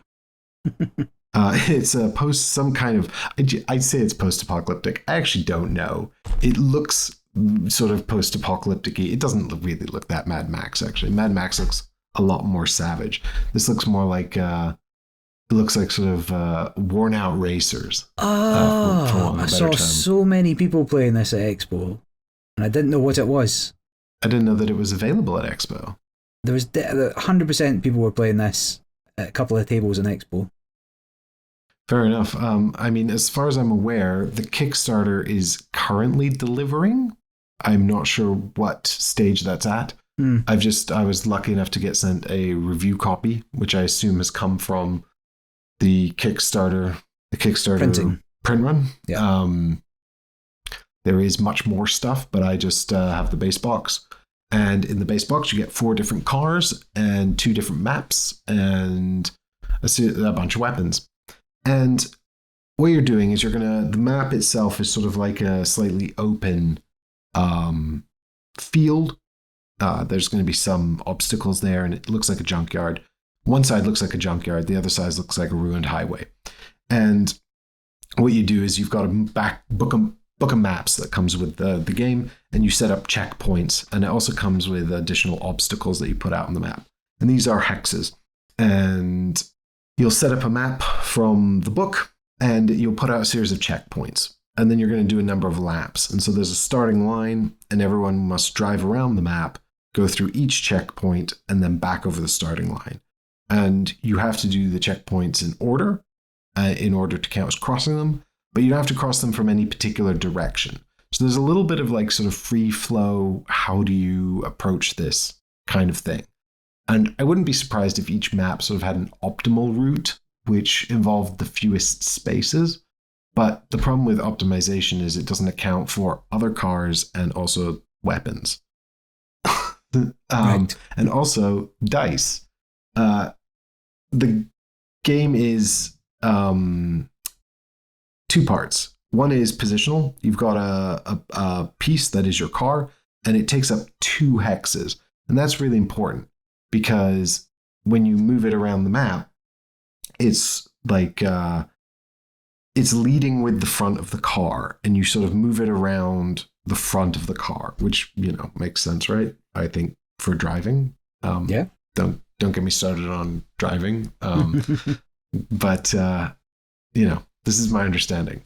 And so there's also this fun capacity where if another car drives into the side of your car, if it hits the back, it pushes the back around, which changes the facing of the front. And likewise, if you hit the front, it pushes the front around, which still changes the facing of the car, but sort of in a different way that feels interesting. Of course, it's got all the other good things, like you ram someone from the back and you can push them forward into a wall. You ram them from the front, and then they actually have a choice. They can let you push them backwards, or they can slam on the accelerator and just act like a hard stop. So you've got all these sort of collision mechanisms going on. And in addition to that, you've got all these weapons that you can get, and there's rockets you can fire at each other, and mines that you can drop, and oil slicks that you can drop. On your turn, what you're doing is you're throwing dice, and you've got a gear stick that goes up to gear 5, and you've got to throw a number of dice equal to the gear you're in. But it's a little bit more clever than that, because what you're going to do is you're only going to roll dice once during the turn and in the middle of your turn. So you'll start your turn with 2 dice at a set value, which you've saved, 2 dice, with a number of dice, depending on what gear you're in. So if you're in gear 1, you'll have 1 die. Gear 2, 2 dice, so on. But there'll be a set value that you saved. And then the first phase of your turn is movement, and you can, again, save a number of those dice, and you'll move that far forward. And they go into this locked area where you're not going to roll them. At the beginning of every movement, you can steer, which means change the facing of the car once. Now, if you imagine this 2-section, it's not 2 sections, it's one long wooden piece. It's really nice, actually. Car pieces are really nice, but they sit on 2 of the hexes. So the car's front has a front arc facing 3 hexes, one slightly to the left, one slightly to the right, and one straight down the middle. And so as your the first step of any movement, you can turn slightly into one of those arcs, slightly to the left or slightly to the right. But it means that you have to be really conscious of how fast you can turn. Because if you're going straight down the hexes, you can just blast straight forward. But if you want to start turning, or you're going across the board where the pointy edges of the hexes meet, you've suddenly got to do this weird zigzag thing. It's probably the least thematic part of the game, that, if you want to go left to right, you have to zigzag like a weird snake. And if you want to go forward or back or straight in the opposite direction, you just go straight down the line. But it is an important part of understanding the sort of geometry of the racetrack, and also calculating how you're going to manage this stuff. Because once you've done that sort of initial move, then you've got this second phase of your turn where you can adjust your gear. And if you go down, you have to have a die left over to ditch. If you're in gear 3, for example, and you had 3 dice at the start of your turn, and you spent them all to go really fast, you can't shift down a gear because you've got 3 locked dice and you're in gear 3. Your only option is to stay in 3 and not move again, or go up to gear 4. If you increase your gear at this stage, you'll take all the remaining dice on your board, which would be any you had left over from the start, plus any you just added by going up a gear, and throw them, and you'll go that far forward again. And you could steer at this point, but only if you didn't steer during your first movement. So 1 steer per turn. So you can only change the facing of the car once, unless you have some way to break that rule, which is entirely possible. And once you've done that, then all your dice come out of the locked area, and you just get to wait until your next turn. And so it's just about sort of managing the direction of this car, when you go fast, when you go slow, how you turn around the obstacles and things on the board. And I loved it, Barry. It's really good. It's really good. The wooden cars and the hex board, I'm almost certain I'd seen it at Expo, and I was looking at Gaslands, which is the sort of for miniatures racing shooting game. Yeah, I have Gaslands. And I seen this, and I was like, what is that? That looks like a weird Gaslands with hexes. And I think it must have been prototype, because it didn't look as pretty as this, but the wooden cars were the thing that caught my eye. And so is it like a fighting game or a racing game? fight? No, it's a racing game. It's 100% racing. The weapons are all about stopping people from going faster and getting away. Sure, and you got to just hit all the checkpoints on the... Yep, so you go through all the checkpoints in order, and then over the starting line again, that's 1 lap. Most tracks are 2. Gotcha. But there's a quite a wide variety of tracks in the box. Even it comes with 2 boards. The junkyard board, which is the most basic, and the second board, which is the highway board that includes rules for jumps. So you can go over some jumps. Although I haven't played that board yet, but I'm very excited to. Love a good jump. I had the I'm trying to remember what the car is called. Basically, the sort of dirty sports car. So its whole thing was it would take damage to go faster, inflict damage on itself to go faster, which I did not utilize very well. I think I was dead ass last in the first game, or possibly third, but we were all very far behind the winner. In the second game, I was actually very close to winning. But what was most enjoyable about the second game was that me and the player in lead were both approaching the finish line from opposite directions. So is it like going through checkpoints? Exactly. It's like going through checkpoints, right. And there's some sort of flexibility about where you can go and sort of how you negotiate this stuff. And very often, because turning is so difficult, very often what happens is if someone smashes you, you're just like, I guess I'm going this way now. They smash into the back of you, send your car spinning, and you're like, well, I could spend like 3 turns trying to turn back around, or I could just go this way. But yeah, it's pretty chaotic. When we set out in the first race, I didn't think I was. It was very chaotic right at the start because all the cars start very close to each other, and someone drove straight into a wall. But after that, we sort of spaced out a little bit. And I was worried that it wouldn't be as tense and chaotic as it had been at the start, but then it very quickly got back there. And so I was very sort of impressed with the game. Now, it is quite a mean game. You can really throw someone off by just smashing into them and changing their facing. And, if they're not, really focused on figuring out how to, win the race from their new life over here, then you can be. I guess I would say that there's probably a high possibility of salt in this game, but you really need. It is really quite a tight efficiency puzzle, and so you really need to be focused all your energies on getting further ahead, even if someone's there blasting you with rockets constantly. You can't stop for revenge. There's no time for that. If you get an oil slick, maybe you can do something about it. But until then, just focus on getting through those checkpoints and getting over the finish line. Sounds fun. Have you played Formula D a reasonable amount with the street racing side? Not the same game at all. And another game that's not the same, but also racing. You played Tiny Turbo Cars?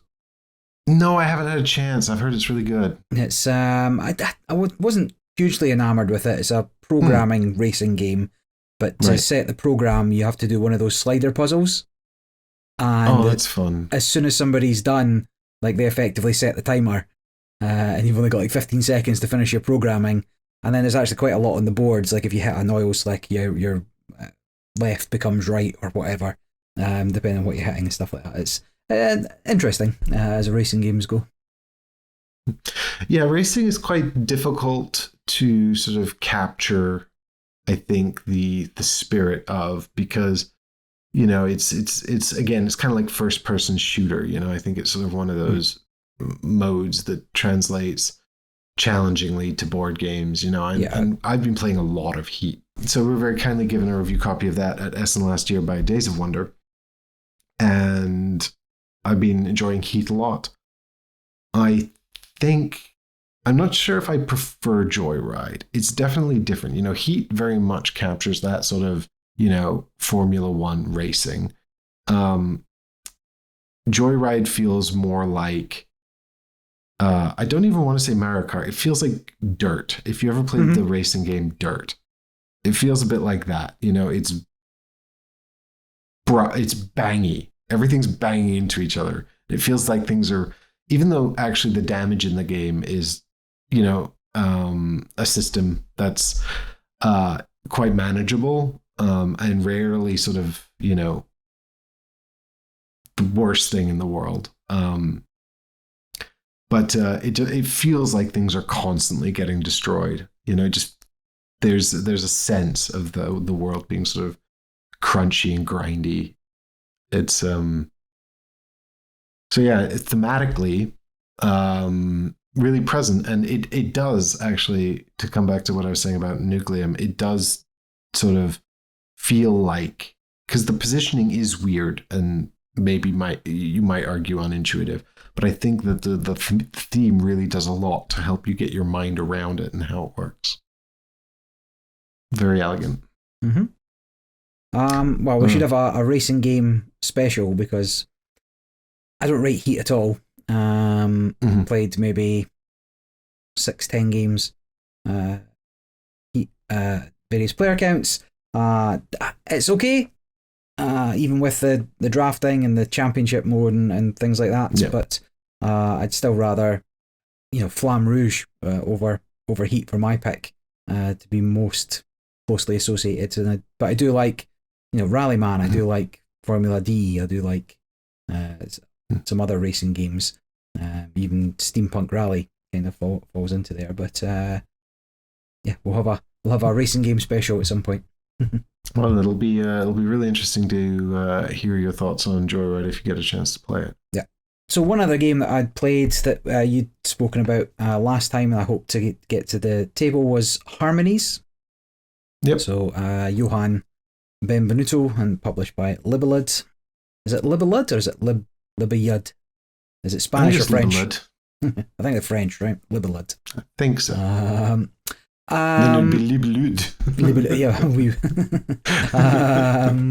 If anybody has hate crimes are available to be reported on online at no, but I can't remember, you were speaking about it before, and I think you had a chance to play it either Expo before Expo or after. Yeah, I've played Harmonies a fair few times now. Yeah, and I thought it was quite easy to learn and pick up, and I kind of got it just from seeing it. Right, it's a game that, to my mind, everything just works the way it looks like it should work. You're trying to make the patterns on the scorecards, you're collecting the tokens, and you're putting them on your board. Fine. Mm-hmm. Yeah, I mean, it sort of fits into, we talked about this on a previous episode, so if you want to hear more about Harmonies in great detail, go check out my chat about it in the UKG debrief. No, it was the Aircon debrief, so like 2 episodes ago. But that's all linked in the descriptions on YouTube, and also in the Patreon exclusive area of the Discord if you're interested. For just $1 a month, you could find out what all the podcasts are about. Anyway, the point is, Harmonies fits into this sort of popular oeuvre of, pattern making, and tile drafting and pattern making. And a lot of the sort of more complex elements of the game, like the building of the mountains, the flow of the river, the contiguous fields, that's all fairly intuitive, not just because it's helped along by the theme, but also because it sort of feels familiar in the context of its genre. Yeah. And I was trying to remember what you said in that podcast.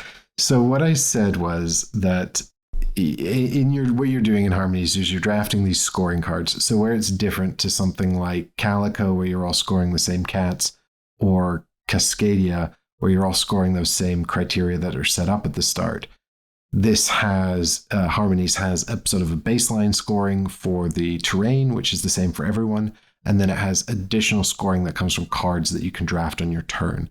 And those cards are first come, first served, and once they're taken, they apply only to the player that owns them. And I said there was a sort of an intuition to try to draft a bunch of those cards that score off of, for example, trees.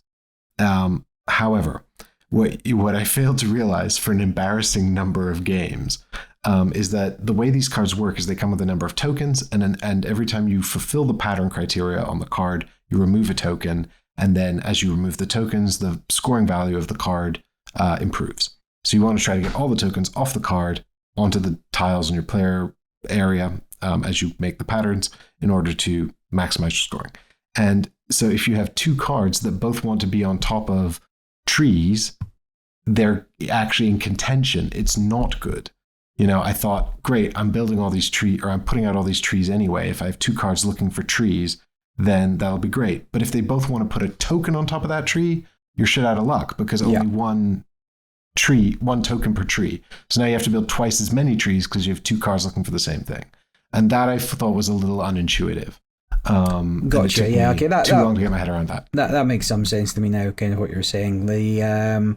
I didn't think I fell into the same trap, but I did a couple of times with the spatial element of it mess up the direction of the bits I was scoring, because you can score most of the goals multiple times, or you're trying to score most of the goals multiple times. And I was like, well, I can use this piece twice, and then I would build it in the wrong direction. I was like, no, I meant to use it, and ruined it for me. The only thing I was a little unclear of was the building. You can build a red on top of a grey, or on top of a brown. Or on top of a red. Or on top of a red. Yeah. Yeah, I didn't do that, ever. So that's also, we made that mistake. We played it at UKG. Mark had picked up a copy, and in our first game, we built the buildings on top of anything. And again, this is where you get that sort of elegance of theme elevating mechanisms, because the buildings, which are the red tokens, can only be built on top of other building tokens, mountains, or wood, which is the brown tokens and the gray tokens. You cannot build them on top of water, which is the blue tokens. However, unintuitively, you also cannot build them on top of fields. Which doesn't make a whole lot of sense. The other thing is that they don't actually count as buildings until they're built on top of something. So that's where the elegant mechanism theme marriage kind of starts to fall apart. But gotcha. At least initially, it's all right. But I thought it was a solid, fun little game. It's difficult to plan out your whole tableau, right? The whole area you can put things in, and obviously you're not going to get the bits you want from the discs that you're drafting, or potentially even the goals that you're working towards. I had quite a good time with it. I was more expecting it to have the Cascadia element of drafting, drafting something with something, but this was really, it was optional whether you took the goal card. It was really just the discs that you had to draft every turn.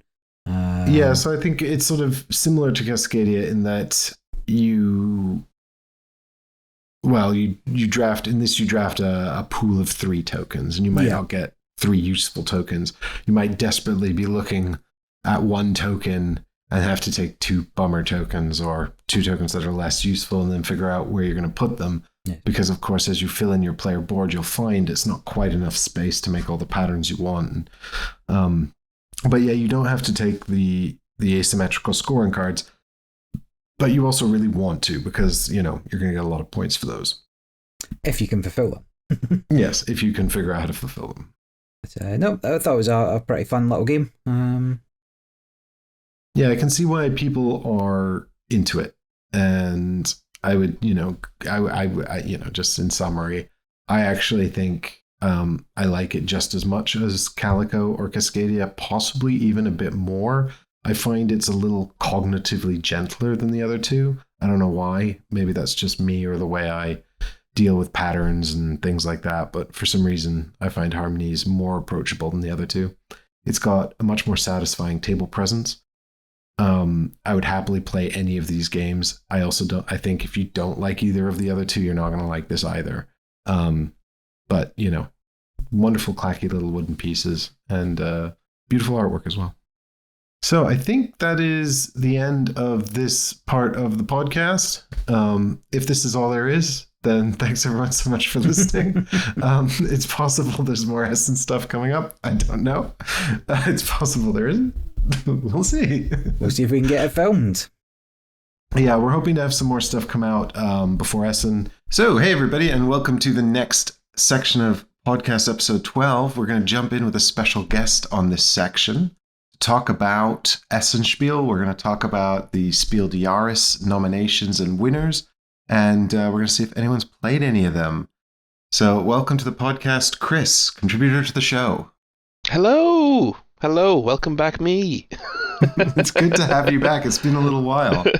Yeah, it's been a while. Been a busy year. Very busy year. Still a busy year, but you know, Essen calls for all things to stop so you can concentrate on board games, as is right. Yeah, Essen will not be rescheduled. Exactly. But yeah, I've just had a busy year. Getting trapped in Brazil for a while due to a massive weather disaster. I've changed jobs twice this year already. It's been busy. Right, because the people want to know, when is Oathsworn coming back? But we'll save that for another day, because we got to talk about the Spiel des Jahres before Essen, which is like 2 weeks. Not even. And of course, Barry's still here to talk about the Spiel des Jahres games as well that Barry's played. And Yep, still here. I've kept the same shirt to ensure continuity. So people will be wondering why my stubble's got a little longer. and We've ruined it now. Completely different because I'm in the middle of filming something. Never mind. Don't worry about it. You can work out what he's in the middle of filming by watching every video on Race A Play. Yep, subscribe. Do it. And then comment in the video. Oh, this is from podcast 12. So we're going to kick off the Spiel des Jahres with the Game of the Year. This is their sort of, because they've got 3 categories, right? They've got Game of the Year, which I think is a sort of a more general approach, a sort of trying to find a compromise between what the hardcore hobbyists might be into and what the people who are not so deep in the hobby can access. So we've got the Game of the Year, we've got the Connoisseur's Game of the Year, which is for those hobby heads, and then we've got the Kids Game of the Year, which we're not going to talk about because there are 3 titles in there and none of us have played any of them. But that's for stuff you can play with your kids, etc. And do we even mention the nominees there? Probably not. Well, You can list them if you want. I mean, that's if about I all can we're going to be even able to do for them. pronounce them. The winner was a game called Magic Keys, which looks to be a game about finding keys that are hidden within the board. So it comes with lots of little plastic key tokens and a plastic treasure chest full of gems, and you have to find the key that opens the chest. And so it's some kind of sort of deduction, action selection, deduction situation. So that won the Children's Game of the Year. And that was designed by Marcus Slovacek and Arno Steinwend, and put out by Game Factory and Happy Boab. Oh, wait, I actually think I have played one of these. It's one of the Kinderspiel Taco Kitten Pizza? Yes. Oh, I have played that. I've played that. That's not a new game, is it? Well, bearing in mind that with the Spiel des Jahres, it's not about when it came out, it's about when it came out in German. But also, Taco Kitten Pizza is a re-implementation Of Taco Cheese Pizza, was there something? Yeah, it used to be called Taco Goat Cheese Pizza. Sorry, that's what I've played. I've played the original Taco Goat Cheese Taco Pizza. Cat Goat Cheese Pizza, yeah. And that's been re-implemented, and now it's up for the Spiel des Jahres. So can I deduce from the title that what they've done is just remove 2 of the elements to make it easier? Honestly, I couldn't tell you. So the way have you played Taco Cat Goat Cheese Pizza? I have not. Negative. So the way that game is played is you basically have a bunch of cards that are tacos, goats, cheese, or cats or pizza, and when it's your turn, you have to you do this pretty quickly. You do it quite as just going around the table as speedily as you can. You play the top card from your stack, face up onto the table, and you say the next thing in the sequence, which is taco, cat, goat, cheese, pizza. But the difficulty is not saying the thing that you actually revealed. Right. Oh, that's quite fun, actually. I mean, actually, it's just sorry. I said you're doing it from your own stack. You're possibly doing it from a communal stack. I can't remember those specific details, but that is literally the core of the game. Is you're just trying to say the sequence and not trying to. It's like say what is this? Say the color of this word, and it's the word blue written in red letters. Yeah. That's literally the whole game. Yeah. But this And is there might be quite fun. might be like a special there might be like a special golden taco card or something which does something else funky, but that's like 95% of the game is just trying to say the sequence and not say the thing that your brain wants to say. That's literally it. Well, and I've just read the blurb here for Taco Kitten Pizza, but before I do mention that, would you say it's difficult? Difficult enough to make a game out of, but not particularly difficult. But yeah, it's funny. I mean, I played it with 5 adults, or whatever it was, and it was amusing. Because Taco Kitten Pizza is being marketed as the children's version of it. So what they've done is they've taken out, I guess, some of the topics, some of the complexity to make it even simpler. Yeah. There's also a thing where you have to grab a piece of candy when it appears. I don't really know what that means, but I've just looked up the rules of Taco Goat Cheese Pizza, and it says there's also if 3 cats are played in a row, you have to make a gesture having a cat in your lap. I don't remember that. I don't remember that aspect of it, but that's possibly just bad memory. Or maybe we didn't play with that. I was taught by someone else. So, that's complementary rules. We didn't play with that. Okay. So I do appreciate when a game offers difficulty scaling. Yeah. But yeah, so that's why I was speculating based on the name, and I imagine, I think they've just, for its core rules anyway, they've simply removed 2 of the things so that the sequence of 5 words is it's easier to remember. 3 words is easier to remember, right? So a bit more suitable for all ages. So, yeah, the fewer cards. Because I know it might sound like, even a child could remember 5 words in a row. Even the adults were struggling. So. Oh yeah, I mean, I've played That's Not a Hat. Remembering 5 things is actually really difficult. Oh, yeah, that's remembering them. Yeah, that's slightly different, but yes. It's slightly different, but it's still sort of remember the things type situation. Yeah, so I can recommend Taco Cat's Pizza based on recommending the adult version of it. But the rest of them, the other 2, I have no idea. So the other one is it's only got a German title, which leads to believe it's not had an English release yet. I did translate it, then I forgot the translation. It's something like Big Little Gems, is it? But yeah, Große Kleine Eiderstein, is it? That one? Yeah. Big Little Gems? Like Barry said, yeah. Okay, great. So that's designed by Wolfgang Warsch, who you'll know from all kinds of games, and the Quacks of Quedlinburg, Wavelength, Taverns of Tiefenthal, Twice as Clever, that sort of stuff. And that's put out by Schmidt Spiel. And I guess you can get the German version at Essen this year, because if you couldn't, I don't think it'd be eligible for this category. So you're trying to do a sort of real-time fill in the shapes with different shapes type thing. But the winner was, of course, Magic Keys, the game that looks the most like an actual toy out of these 3. And that's slightly more there on the Kids Spiel DRS than we expected, but there you go.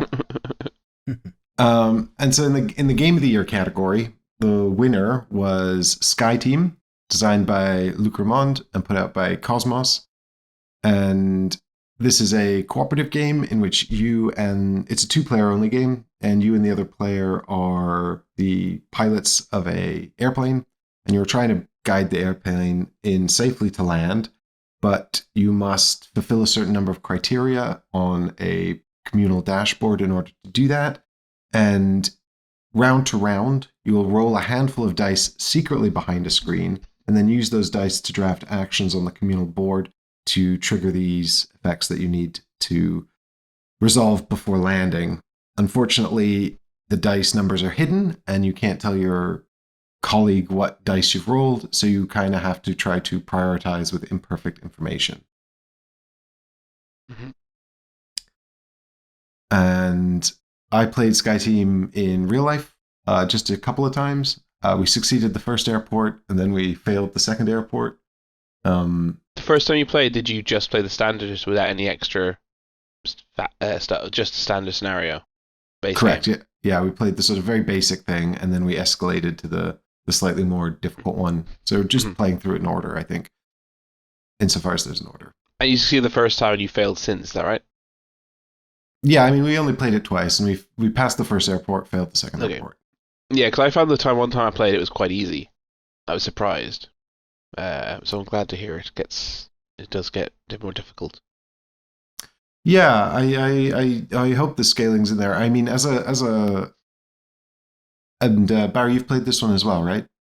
Yeah, quite well, 4 or 5 times on BGA at least. Mm-hmm. Playing both the base scenario and changing the airports up for the more restrictive elements for the difficulty. And a lot of it, I think, depends on what you roll to some degree. Sure, there's levels of mitigation. But if you did find it easy, you could replay the same stage or the same airport and not find it easy just based on actually our rolls were a little off and we misjudged how often we need to have a coffee to manipulate the dice and things like that. But certainly the bottom level of the game or the base level of the game is straightforward enough to learn the rules. Yeah, I mean, I can sort of see why it's won this category, because it is one of those games where it's got sort of, I think, enough compelling puzzle to intrigue the hobby gamer, but enough sort of random spice to bring in non-hobby gamers as well. And rolling dice is always exciting. You get those moments of deep joy and upset. What kind of stuff do the later airports add? I'm trying to think some of the restrictions. It's to do with there's more planes. Yeah, so there's a concept of, as you're flying the plane, you've got to avoid other planes in the sky, and also there's something to do with clouds. I can't quite remember, but those sort of factors are amplified in later airports. Okay, when you say other planes in the sky, you don't just mean the planes that you have to use the radio to get rid of, no? Yes, I think that's exactly what I mean. Oh, because they're in the base scenario too.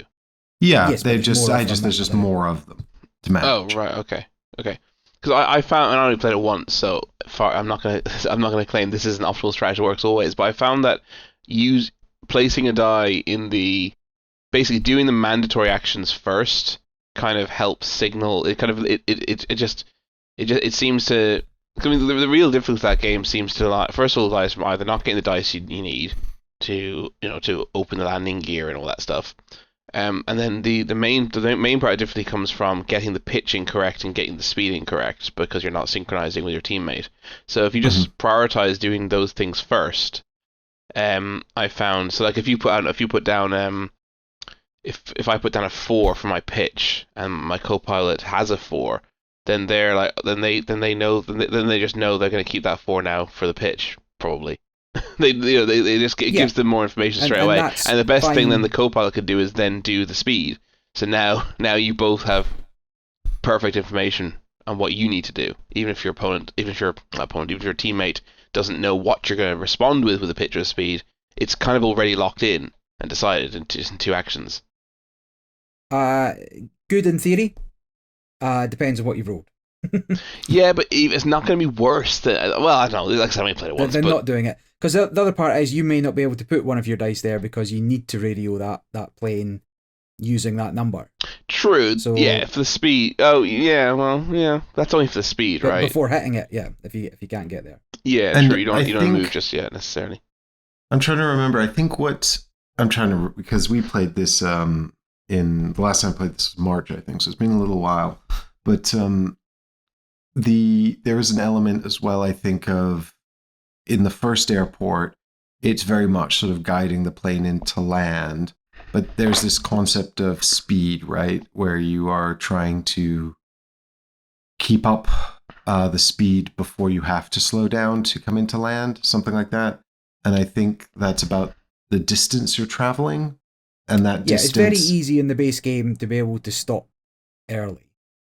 Yes, you've got so much time to do stuff. But we just moved one space at a time every round. Yeah, we just went nice and smooth, no issue. And I was about to say, in the second, what threw us off in the second scenario was that the track is much longer and you have to go faster at the start, Okay, or else you're going to run interesting, out of yeah. time. Okay, that's So interesting. But it's still, yeah. But I mean, like, you still have to just. So that just means you're trying to get a, I don't know, get 9+ rather than get between 5 and 8, whatever it might be. It's still the same. The same tactics would still assist you, I feel there. well, I think Yeah, I there mean, and has to that is be some degree of I guess where the obfuscation comes in is that you don't know what your opponent, what your Yeah, I collaborators said the same got. thing. You don't know what your competitive teammates got. Sky Team. Can you imagine? Well, that'd be Yeah, that easy. Just crash the plane. yeah. You're just trying not to be the one that crashes it. Yeah, yeah, like Jenga. But yeah, so I think I think again it comes back to sort of back to the core complexity of Sky Team, which is you don't know what your opponent's got, so you might put a 6 down there for speed, thinking, okay, well they've definitely got at least a 3, right? Because we need a 9 or whatever, and then they don't. I just found a photo on BGG of people playing Sky Team on a flight, which amuses me greatly. And I think insofar as the sort of there's a puzzle here, we enjoyed it. I'd definitely be happy to play it some more, albeit it slots into the 2-player only game category, which is a category that has a lot of fierce contention in my collection, and I've not felt compelled to go out and get this or add it to my 2-player games. Albeit, maybe my partner would like it more than some of the other options I've got. But I tend to play these things with people who are deeper in the hobby, and so we tend to play more complex 2-player stuff generally. But I'm waiting for Sky Team Duel. I echo your thoughts there, Mike. Actually, the 2-player only games used to be much rare. Well, not rarer, but my collection now also has a lot of good 2-player only games, or 2-player, or even if not 2-player only games that work very well at 2-player. Yeah, best of 2. That used to be more of a premium. That used to be more of a difficult thing to find, and it's now that's been rectified, which is great. That's a really good thing. And it has. I only have noticed recently now. Yes, starting to be a bit more. Because there was a time when I saw a game and it was 2-player only. I just bought it automatically.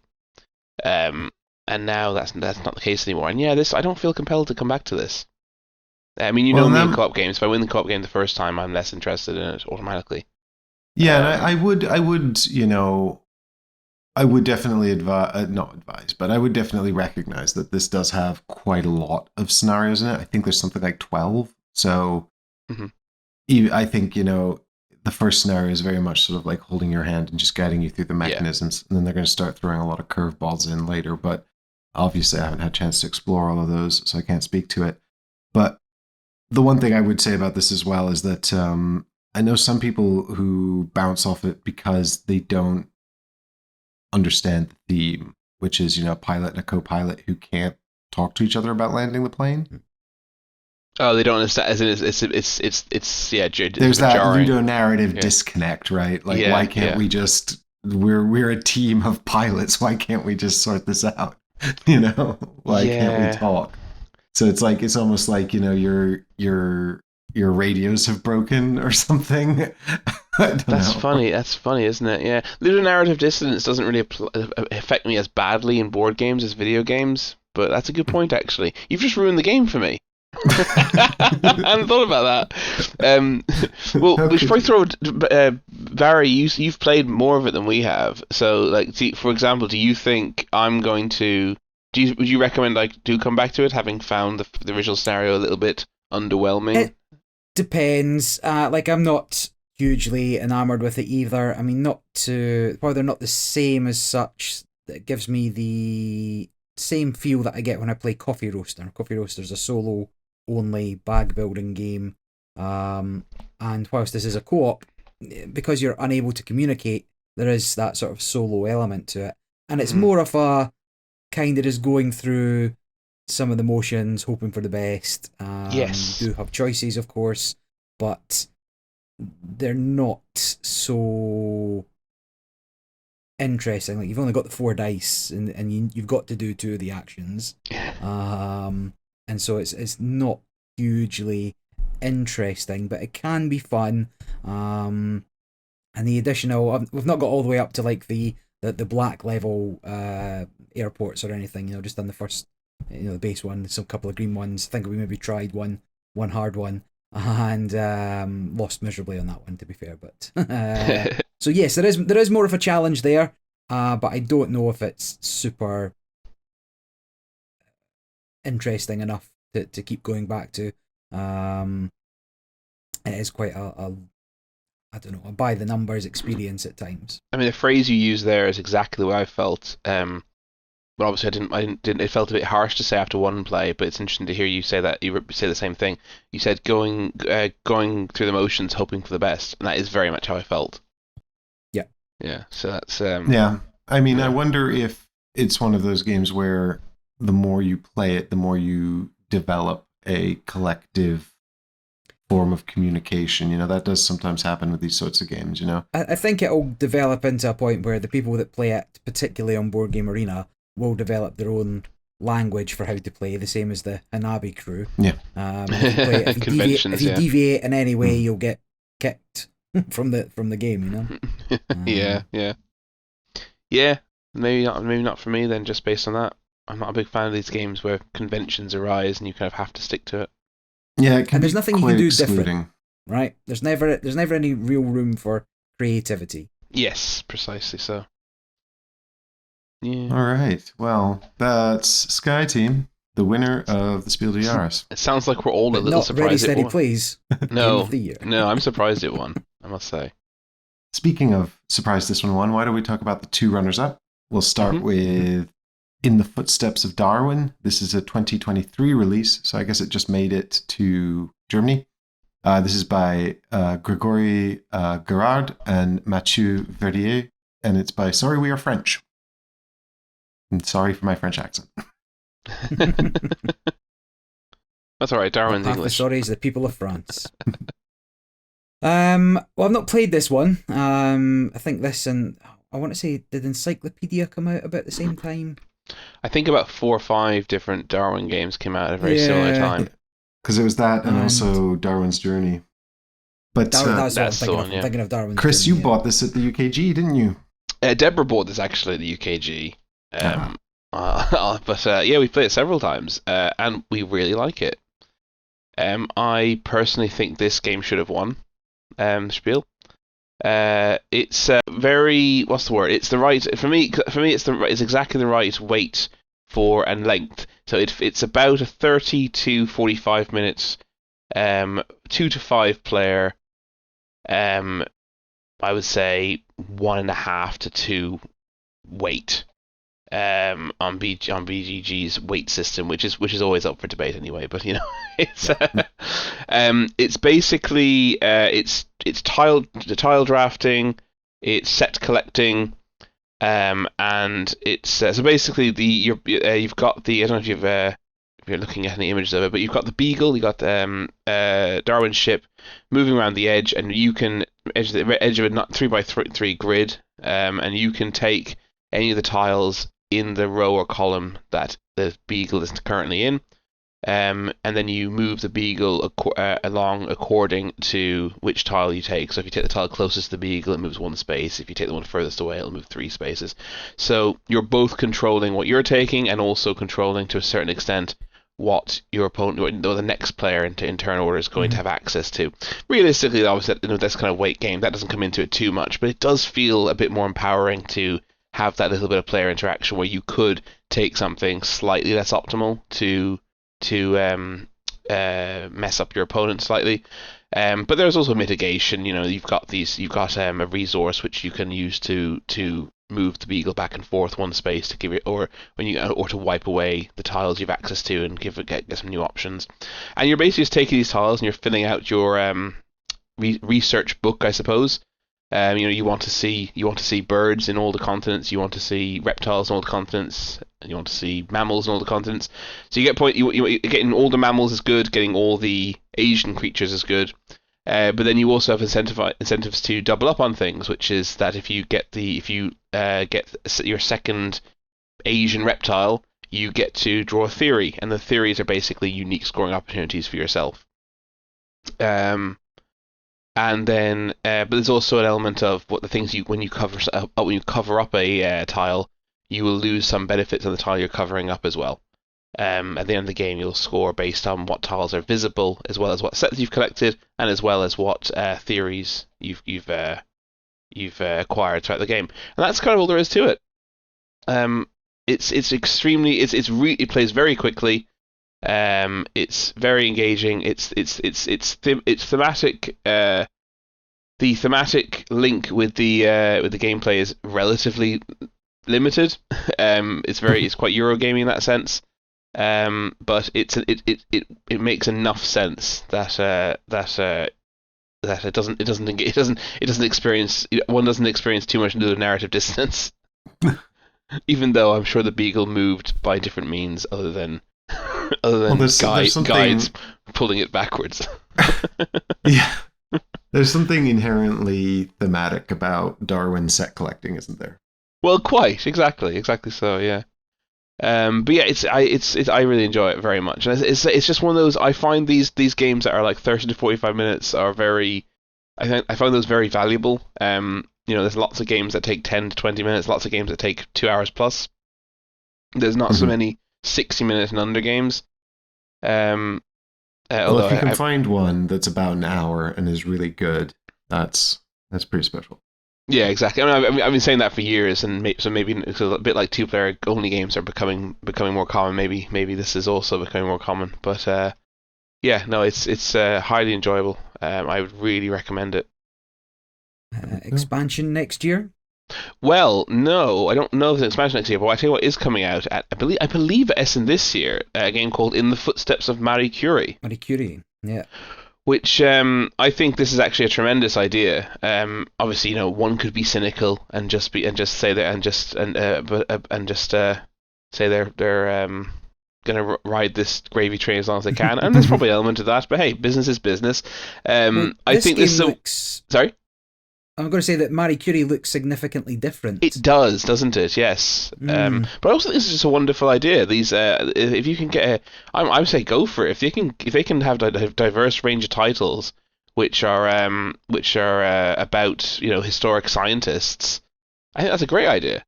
Under 60-minute games, this kind of weight, I think that's fantastic. Yep. And there's apparently is an expansion next year for correspondence expansion for Darwin. Yep. Is there really? Interesting. Mm-hmm. That is new publication tokens, classification tokens, envelope tokens, and new characters such as Emma Darwin and Queen Victoria. How interesting. Is it all just what's the expansion called? So it's In the Footsteps of Darwin correspondence expansion. I don't know. You must send letters to back home explaining what you found on your journey. Well, Darwin's letters are a famous sort of part of that theme, aren't they? His story. Yeah. I'm just curious if there's any brand new mechanics, or if it's just more. Envelope tokens are new. That's a new thing. So I don't know what the character tokens are the same. Yeah, so it looks like it's just more options, more of everything, and then a new mechanism as well. And now the game is 2.5 hours. Yeah, yeah, it's weird. I must say, I don't think it needs an expansion. That's surprising. I like it as it is. But I'm willing to try. 2027, In the Footsteps of Darwin, Big Box. Miniatures kit. Slightly bigger spot, yeah. Well, actually, speaking of miniatures and Darwin games, I don't know why Robinson Crusoe still haven't redone Voyage of the Beagle. It's the best version of it. Interesting. Yes. Does that sound appealing to either of you? What I said? I would definitely give this a go, for sure. Yeah, I think, as I say, I get confused with the other Darwin games that came out at the same time, which are also typically set collection and the sort of same animal. Well, I've played the other two. I've played Darwin's Journey quite a bit. I really like it. It's a much, much heavier Euro.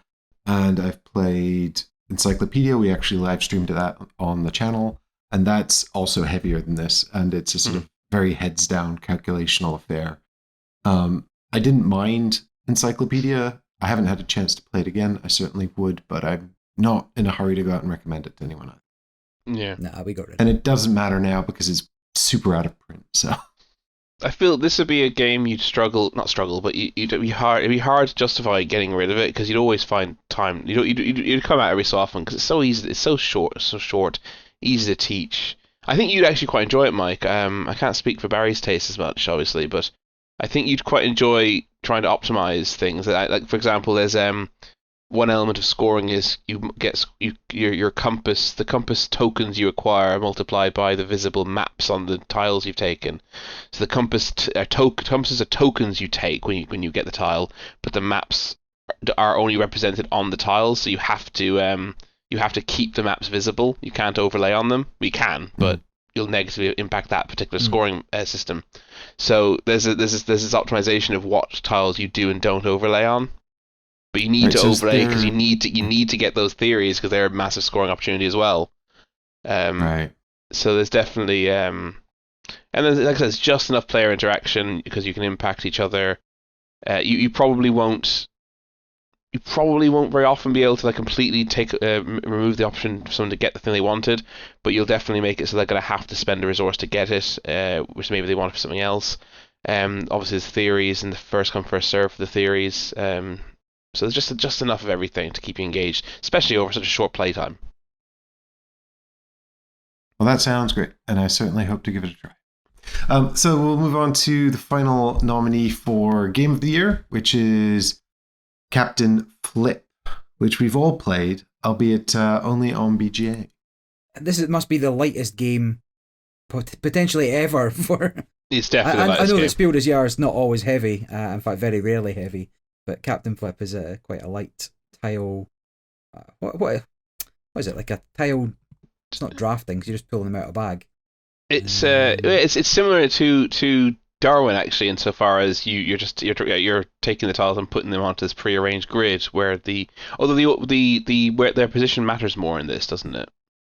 So Captain Yes, Flip it's come out in 2024. It's designed by one of my favorite designers, Paolo Mori, and another designer who I don't know, Remo Conzadori, and published by Playpunk. And as the team are suggesting here, it is a game where you have a ship in front of you, and the ship has different spots on it for tiles, and on your turn, you simply pull a tile from a bag. It's a pirate ship, and you place the tile onto your pirate ship, either on the side you've pulled out on, or you flip the tile, hoping for something better. Mm-hmm.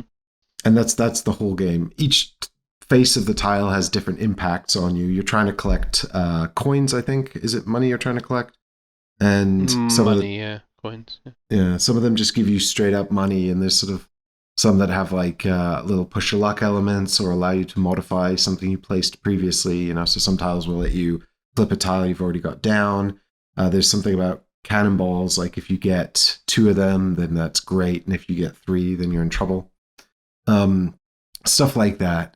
So just very, very simple sort of pattern building game. Plays in 10 minutes. So I actually thought this was funny. So because I think Darwin should have won the Spiel, and I assumed Captain Flip was going to win the Spiel award. It seemed like more the type of thing that wins it. Because Barry mentioned that the Spiel is not often very heavy. It used to be heavier. Spiel has gone. The Kitten Spiel kind of took over the. In my opinion, if you went back 10 years, the Spiel awards were kind of the Kitten Spiel level weight from these days. Spiel have now gone down to being the family game. Like I would translate the Spiel des Jahres as the family game weight game of the year these days, and the Kitten Spiel as the game of the year. Because I feel Spiel des Jahres has always been relatively light, but I think there's just more to choose from now. Like I'm pretty sure like Quirko won and. Yes, I think it did. You're right. But I think if you go back in time, you will find games in the Spiel, games that won the Spiel, that you'd be surprised now based on the kind of weights that you get. Try to find an example. Alhambra won 2003, Ticket to Ride 2004. Yeah, I guess those are the same kind of weights as these days, aren't they? Well, I think the other thing to keep in mind is board games have gotten, I think, heavier. Like I think there used to be a really wide gulf between, you know, the sort of general board game offering and the really sort of like hobbyist stuff. You know, it's like you jump sort of straight from sort of like Rainer Knizia's heavier offerings, like, you know, Tigris and Euphrates, you know, right into June or 18XX or Magic Realm.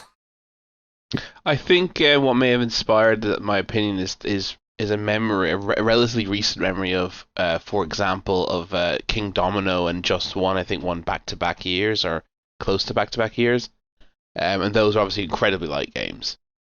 Yeah.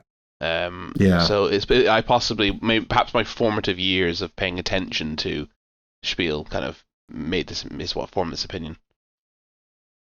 But but as a result of it, Captain Flip just seemed like the game that would win. Yeah. I was very excited by Captain Flip. Yeah, it seemed really appealing to me. But I did find it that we did mention we play on BGA only, which does take away this tactile element. I did find it a little bit underwhelming, the excitement of flipping the tiles. So I just said, like, you've no real clue what's on the other side, and obviously multiple tiles have the same things on one side and not on the other. If you ever get to the point where you've learned, okay, well, I've got the monkey cannonball, on the other side of this there's either X or Y. You would get to a point in the game where the flipping element would actually become less interesting, because you would kind of have an idea. I'm not sure what the tile breakdown is. If there's 3 different ones on each of them, you know, it's still enough variety to make it a risk when you're flipping.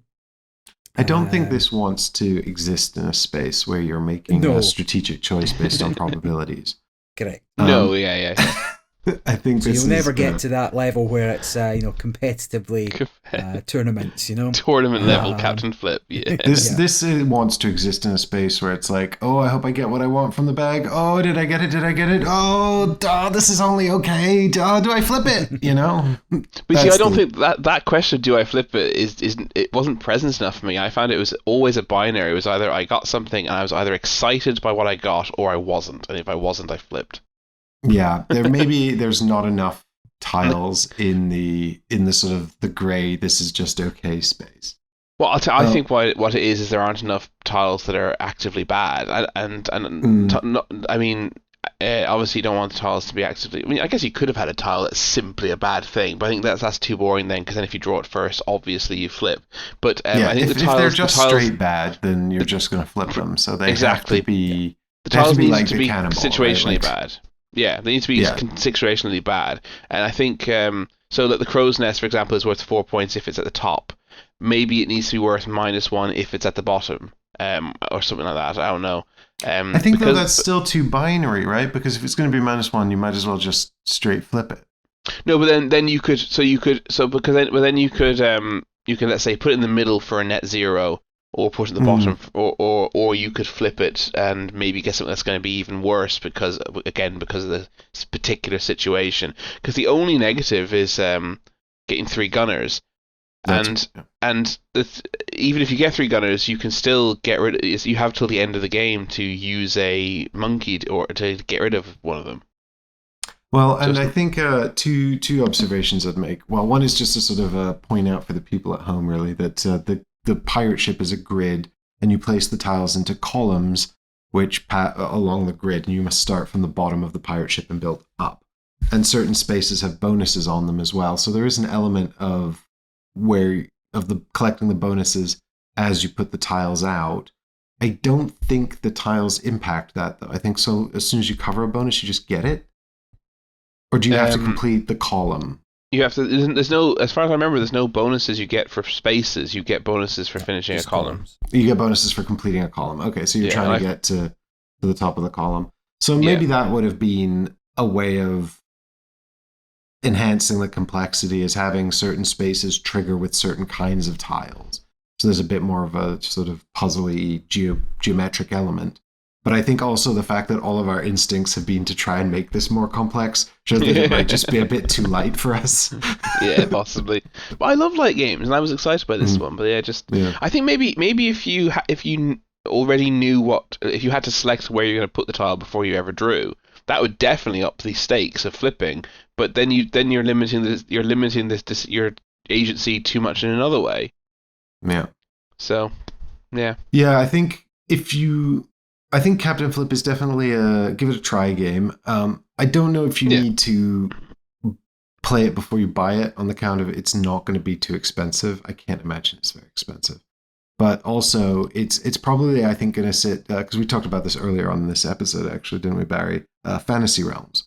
I think it's going to sit sort of in that weird space where it just kind of works as it is if you like that sort of thing. But I think once you start trying to mess with the formula, it probably becomes something else and may not work as well. But I'm trying to think of sort of games that are like Captain Flip. But yeah, it's a mechanism I feel I've seen before, but I actually can't think of an example. You are right. It's about £21-22, by the way, for most retailers. It's not particularly expensive. But I will probably play this again on BGA, I imagine. Yeah, I'd really like to get a chance to play it in real life, just so I have that sort of see if it captures that magic of, it's a bit like rolling the dice in Sky Team, I guess. It's like that magic of, ooh, did I get what I need? Oh, do I not have what I need? The excitement of sort of flipping the tile. I think it does miss that tactile excitement on BGA. I don't know if you guys have played any of the other maps, have you? Or boats, I should say. A couple of the ships, yeah. Yeah, because I was just going to say that they're not. I was hoping they were going to be quite different, rather than not. Just the bonuses are changed, isn't it? And the layout of the grid changes slightly, but they weren't very. It wasn't very meaningful changes. They do change the value of some of the tiles. Don't some of the tiles have to have a minimum of like 3 in the row to score max points? Yeah, the cook gets points for the row it's in, for each half of the row it's in. Yeah. So yeah, it changes the layout a little bit. But, yeah. It doesn't massively change the game, but there is more to it. Right? Mm-hmm. Yeah.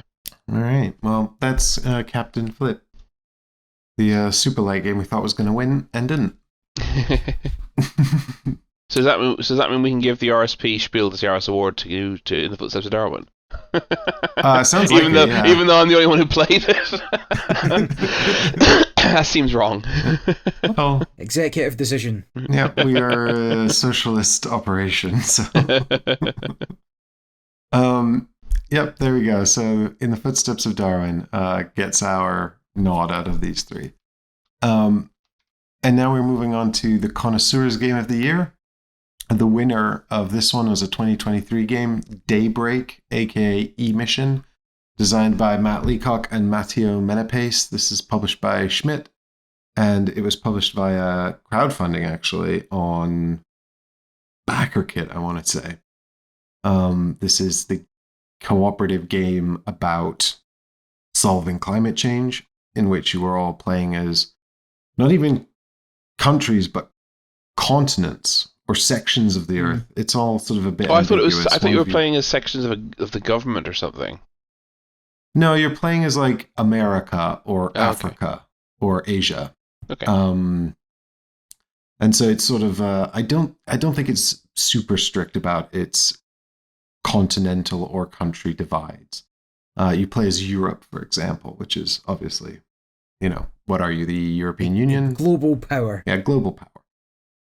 And in the game, it's got it's a cooperative game. It's fundamentally a tableau builder. They'll have a hand of cards that all represent measures that can be used to combat climate breakdown, and you'll play them into a tableau in front of you in order to manage these metrics that are at the start of the game ticking up quite rapidly and hopefully will be stopped, potentially reversed. You can there's a sort of a planting trees metric. There's a cleaning up the water metric. You will have a ton of polluting industries on your board that you have to try to convert into carbon neutral industries. You've got an energy demand that increases as you play cards. So it's sort of a resource that will be produced at the start of the game by your polluting industries, and you'll need to try to produce that resource in more economic ways. And you've got some amount of player agency to swap cards. Now, it's worth noting that most of the cards is one big deck, and you'll be drawing from that. But there's asymmetrical player setup. Every country will have different parameters, different amounts of industries and things like that at the start of the game. And they'll also have a different set of cards in hand as well, which are unique and can be quite valuable to trade with your partners. So there's an element of sort of cooperation and understanding what your strengths are and being able to give things away. And just to get into the nitty-gritty a little bit more, the sort of unique element of the tableau building in this is that you've got sort of projects that you're building, and you've got, and again, it's been a little while since I played this. I backed it on BackerKit, so I got it pretty early. We played it a few times, and then I haven't had a chance to pick it up recently, but you've got sort of 4 project areas in your player area where you're playing cards face up. And while the card is there in the project area face up, its card text is active. But it will also reference icons in the project area, which are on the cards that existed there previously. So as you layer cards over each other in a single project area, they empower the next card placed face up there. But as you cover up the bulk of the card, its text turns off. So you're amassing icons at the cost of functionality. And it creates quite a compelling little puzzle. I think at certain stages as well, you will find you don't need certain icons and certain functionalities, so you can completely wipe out a project area to sort of reset it to 0, but that's maybe not a good idea. I can't remember exactly why you'd want to do that. But there's some element of clearing out the project areas as well. And that's what I've got for Daybreak. Have either of you played it? No, is this pure co-op, or can somebody pure win the co-op. best? You either save the Earth or you don't. Fine. And the layering of the cards for the icons, you always have to play on top? Or can you power them up by putting under? You can power them up by putting them under as well. You don't always have to overwrite the current functionality. Gotcha. No, I've not played it. I did see it when it was released, and it looked interesting. Quite a colourful game as well. Yeah, it's got lovely art. It's a really gorgeous production. It's also one of those productions where they have attempted to make it as environmentally friendly as possible, so it's shipped without any plastic. This led to some box bowing and box damage that backers were complaining about. Mine came with some tears on it from the paper stickers they used to hold the lid on. Fine, I don't care. I'm pleased that they're reducing plastic in general, even if it's more of a gesture than anything else. But I'm glad they've done it. And yeah, the wood, it's got some lovely wooden tokens in it as well. And the art's really nice. The cards all have QR codes on them, which take you to a bespoke website, which offers FAQs for that card, as well as information about the technology it represents, which I think is really, really cool. That is cool. To build a whole database. That is very cool. I think, I'm not sure how I feel about some of the technologies in the game that are being offered as potential solutions to climate breakdown, but we will. Well, like the eco-fascist government. Well, now there's a lot of sort of like, there, for example, there's a carbon capture is represented in there, and I think it's probably represented in the game as being a little more advanced or well realized than it is in reality. And I don't know if the website even did a good enough job at pointing to holistic information around that sort of thing. Mm-hmm. But I think, I appreciate that there's only so much they can do, and this is a huge topic with an enormous number of moving parts, and they've tried to represent it on a global scale. So I think insofar as, I think they've done the best we could expect them to. Mm-hmm. On that front, and I'm pleased with that. But I think this falls in my primary criticism of Daybreak, having said all these nice things, is that it does fall into your cardinal sin, Chris, which is that it's too easy. Well. I've not yet lost it, and it's not also got... That's not thematically sensible at all. Climate change is hard to combat. No. Yeah, climate change is very difficult to solve. Yeah. And Or maybe you're just really good at it, Mike. Maybe we should just get you on it. yeah, exactly. Put me in charge, world. I'll show up day one at the office with. They'll be like, the whole world is here. We're excited to hear what your plan is. And I'm like, all right, first we're gonna play Daybreak. I haven't played it either. It actually. I mean, just briefly to comment. I mean, if even if the no plastic aspect of it was even if it is a token gesture, look, I mean, like they would have been absolutely crucified if they hadn't done it.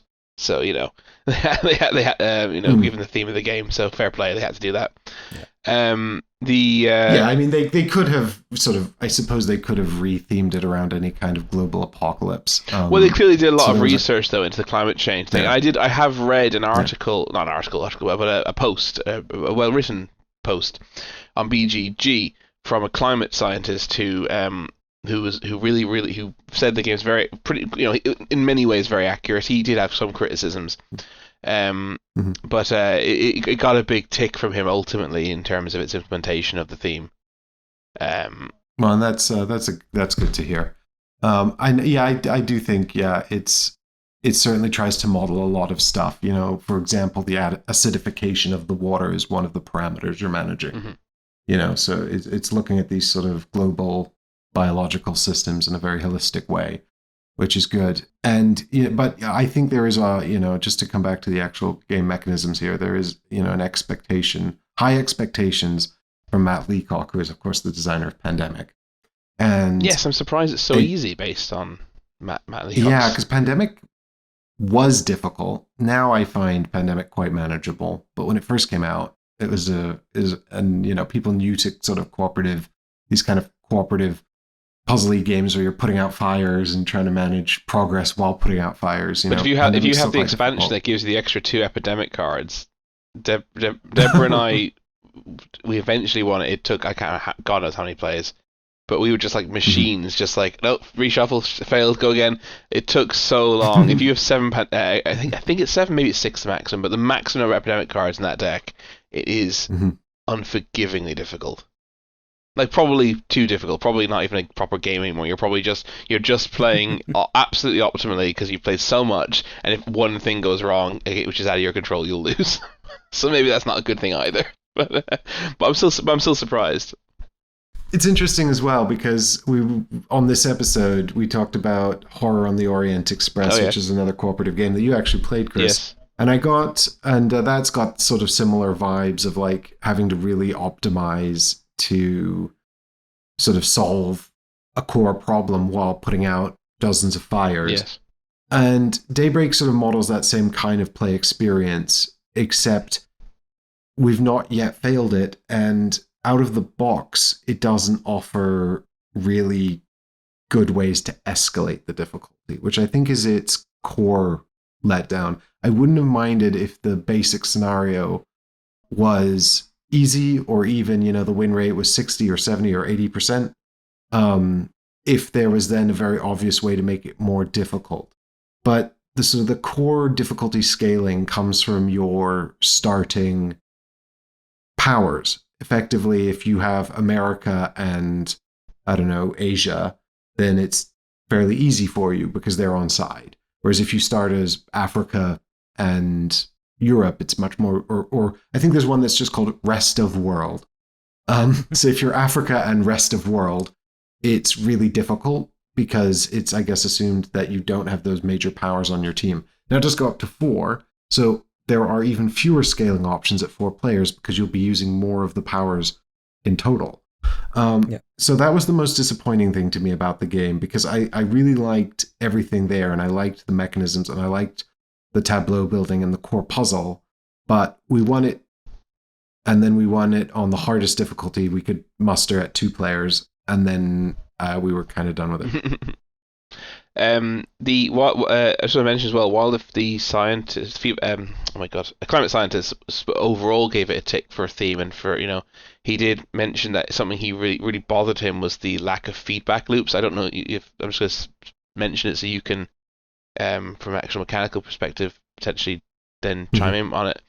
He said apparently one of the first things you learn in climate science is the feedback loops, the way so one thing happens and affects something else. So the example he gave was that sea ice melts, exposes dark ocean surface beneath it, and then that means the ocean doesn't reflect away as much sunlight, and then the area gets warmer. And apparently, feedback loops are both positive and negative are one of the key cornerstones of climate science. And it bothers him that all in Daybreak basically all the bad things are happening simultaneously. But not, sorry, in the real world, all the bad things presented are happening simultaneously. But in Daybreak, they kind of seem to happen in an unconnected fashion. Yeah, I think so, without getting too much into it, because we're definitely moving out of my area. Does that make sense to you, though, based on... Well, yeah, no, because, I understand the scientific point about sort of complex systems, right? You change one parameter somewhere and a parameter somewhere else suddenly alters as well, and those outcomes are unpredictable because of the complex interworking of these different environments. And that is not well represented in Daybreak, because it is very much sort of like managing tracks. Mm-hmm. That's a little pejorative. It's better represented than just tracks to manage, but they tend to be quite isolated sort of metrics rather than now I do feel like there is some knock-on effects. I can't remember exactly how it works, but there's a sort of a metric for public unrest. There's a metric for planting trees. There's a metric for acidification of water. And there might be some events that look at the sort of acidification of the water and maybe have an impact on the number of trees you've got or something like that. But if it is, it's not that common, because I've actually forgotten if that exists at all. So I think that's a fair observation from the BGG reviewer. Mm-hmm. Cool. For sure. Yeah, no, Daybreak was sort of it's sort of an anomaly, because it sort of feels like it was a really, really, really solid offering that just kind of dropped the ball at the last minute. I played it twice, and actually I played it 3 times. I played it twice in real life, but we played it on the easiest difficulty and then the hardest difficulty back to back, and won. Oh my god, you won the hardest. I hadn't realized you won the hardest difficulty on your first attempt, second play. Second attempt. Second. Yeah, first time at that difficulty though, right? And I'd already played it on BGA, but not at the hardest difficulty before I received it, and then we played it in real life. Yeah, that's and we won both times. That's disappointing. Yeah, it's really disappointing. I mean, this is a game that I wasn't particularly excited by, because whilst the artwork is very nice and I appreciate that, it's just not my style. It doesn't appeal to me. And the theme isn't a theme I find particularly engaging in board game form. So that's the final nail. So yeah, it was one that I'd walk past unless someone said to me, no, you'd like this, try this. So yeah, the fact that I'm afraid you've put the final nail in the coffin. Yeah, you there. Really like Pandemic as well. I do. Yeah, I love Matt Leacock. Actually, you know what? Yeah, sorry. If you said to me then Matt Leacock decided you should give it a go, I'd probably be like, oh, okay, yeah, I will actually. But then you've taken away the one thing I admire about Matt Leacock, so which is his difficult. So. Sorry, I say the one thing I admire about him is if I hate him. I never met the man. But one of the things you really like about that's one of the things that's made Pandemic into a modern classic is the fact that it's basic. It's really simple at its core, but it scales up even out of the core sets to a really difficult level without really changing the complexity of the game at all. Mm-hmm. And so that's just amazingly elegant design. And I don't know if it would be possible to add something like that to Daybreak with an expansion, but I would love to see an expansion that offers just pure difficulty scaling to make it sort of much more challenging. Unfortunately, what you kind of want from difficulty scaling is the core mechanical loop of the game to become more challenging in the puzzle you're trying to solve, right? Mm-hmm. That's why Pandemic works, because the core of what you're doing doesn't really change. It just becomes sort of the optimization, and finding those sort of micro optimizations and weighing up the probabilities just becomes more acute. Mm-hmm. And you'd want to see that from Daybreak as well, but it is a more complex system, and I don't know if they could reasonably add difficulty without just sort of and capture that same sort of more acute sort of optimization puzzle what you're doing, rather than just adding sort of more mechanisms and things that you need to think about. Mm-hmm. So interesting to see where that goes from there. But I can see why it's won the Connoisseur's Game of the Year. But we can have a chat about that once we've talked about the two other nominees. Mm-hmm. The next of which is the Guild of Merchant Explorers, which nobody played. Yeah, I have nothing to say about this, I'm afraid. I know nothing about it. Yeah, know nothing about it. I know it says the bingo mechanism. Yes, I saw that. Sure, that didn't appeal. Well, we've talked about Matthew Dunstan on the show, haven't we? But many times, yeah. Yeah, but we have not played this offering, so unfortunately, he did Elysium. If this was, he did Elysium. I love Elysium. Sorry. Oh, Matthew Dunstan's very prolific. I just really like Elysium. That's all. What, with Matt Damon? Yeah. Yes, Matt Damon. But unfortunately, none of us played the Guild of Merchant Explorers, so we'll move swiftly on to the second nominee, which is... No, I think you should give it a rating out of 10, Mike. The Guild of Merchant Explorers? Based purely on the box art. Just purely on the box art. This could be a whole new segment, reviewing box art. Unfortunately, my review would probably have to be something like, sounds like colonialism, looks like colonialism, doesn't say colonialism. I like guilds. I like the map. I don't like bingo. I do like fantasy. That's 3 out of 4, 7 out of 10. Done. Is it fantasy? It looks like it says fantasy in the category on VGG.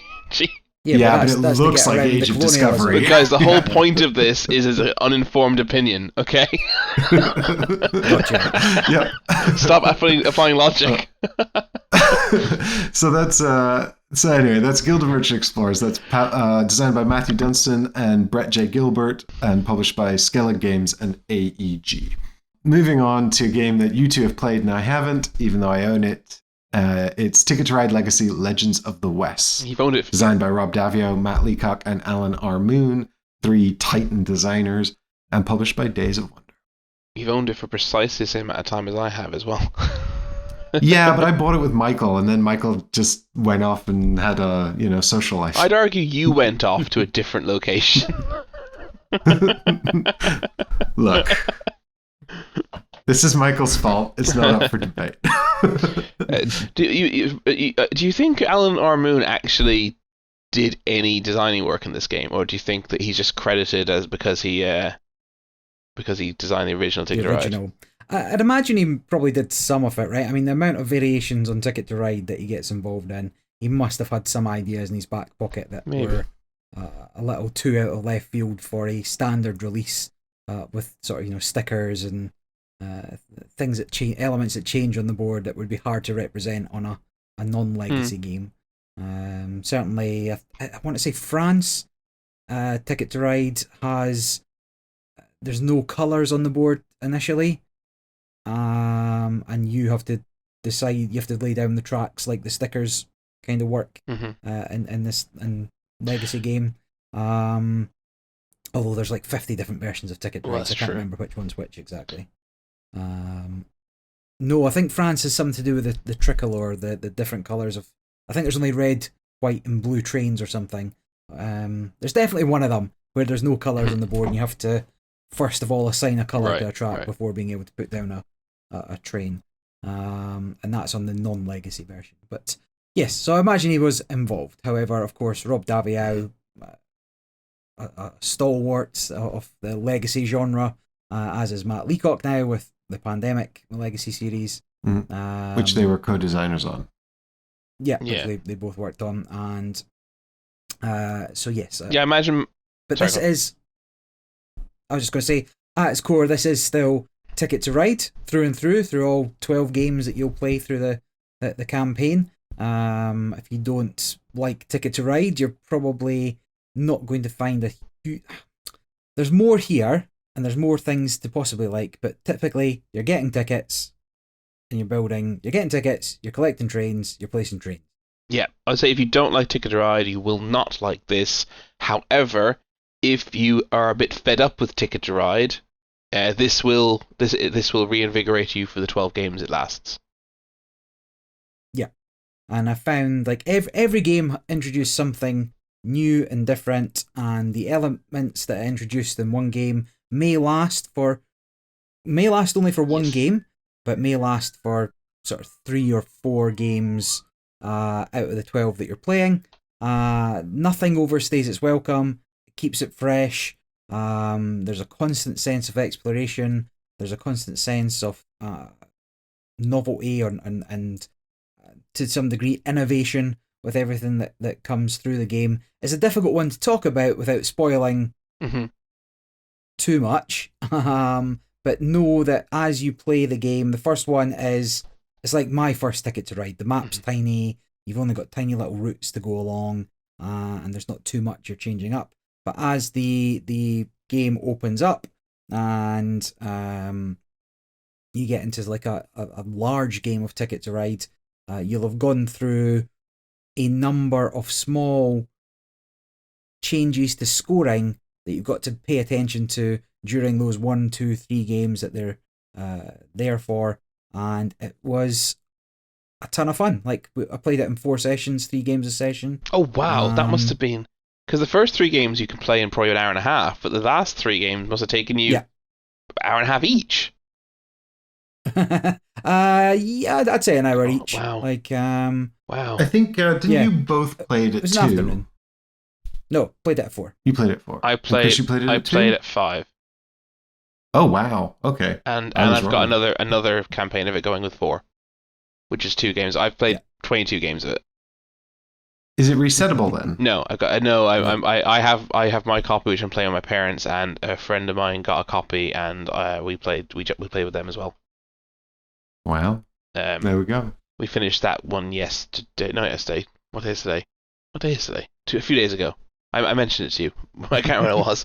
But Barry, you mentioned that one of the mechanisms don't overstay their welcome. That was a negative for me though in relation to. Have you played Pandemic Legacy, Barry?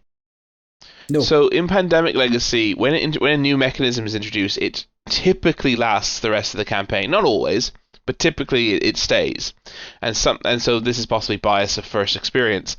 But I was slightly disappointed by the fact that a particular thing is when like the flying train is introduced. Obviously not. And then it's just one. It's when you just typically as you said, for one. It's just for the next game that the trains fly, and then the next game after that the trains stop flying. I didn't like that so much. It kind of felt a bit one-hit wondery. I would rather as for a legacy game, I didn't feel like I had enough of a staying impact. Those aspects. Well, I found the control of the networks was the interesting part for the legacy throughout. However, I think I've not played Pandemic Legacy, so I don't know if it introduces as much. But if you had everything in a single game, you would have no idea what to focus on for Ticket to Ride. But if you got to that last game and everything was active.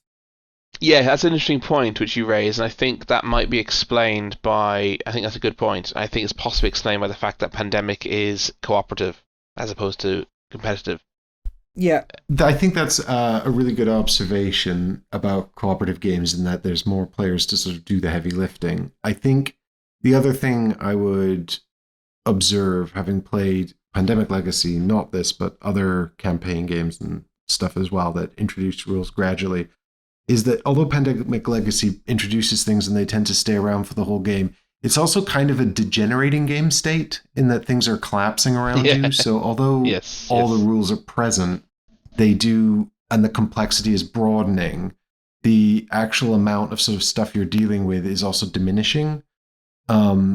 Whereas if you're constructing something, I don't know if that's the case in this, but when you're constructing something and it's getting only bigger, then it can quite quickly become unmanageable. Yeah, I think that's exactly it. Yeah. Yeah. Every game's an expansion. Mm-hmm, mm-hmm. I don't necessarily, but I actually sort of in a vacuum without a particular example, I do agree with Chris. Generally, I prefer when a legacy game doesn't just introduce things for one session and then they go away, because I feel like, okay, now we're going to learn a bunch of new rules and now they're gone. And I'm like, Yeah, I'd rather. I will say some of the mechanisms that only last this one game was because could last multiple games, but we hammered it. Yeah, and I think there's two in particular I can think of that will last probably just one game, maybe a little bit of the second of another game, and then there's like two or three which will last probably a few games, and maybe even the rest of the campaign, depending on how people go about it. But there's one that I'm pretty sure comes in and it literally says this is just the next game. Yeah. And they do come out at different times as well, so some of them might stick around a bit longer depending on, because there's a little bit of option. Yeah, choose your own. Choose the route that things come out at. Development, so yes, if it comes out early on and there's nothing else to do. Yeah.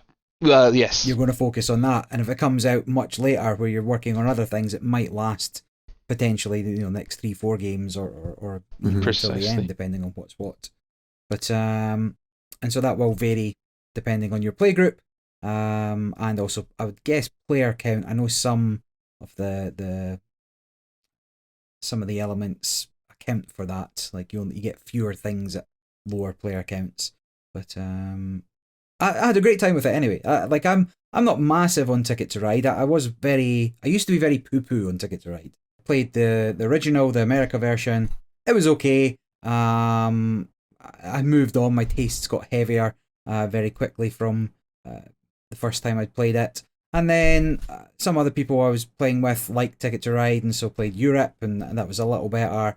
And since then I've played most of them, I want to say, at least either digitally or physically. So the UK and the Pennsylvania ones were interesting with the sort of inventions and stocks and shares, and I've come to appreciate the game for what it is rather than what it isn't.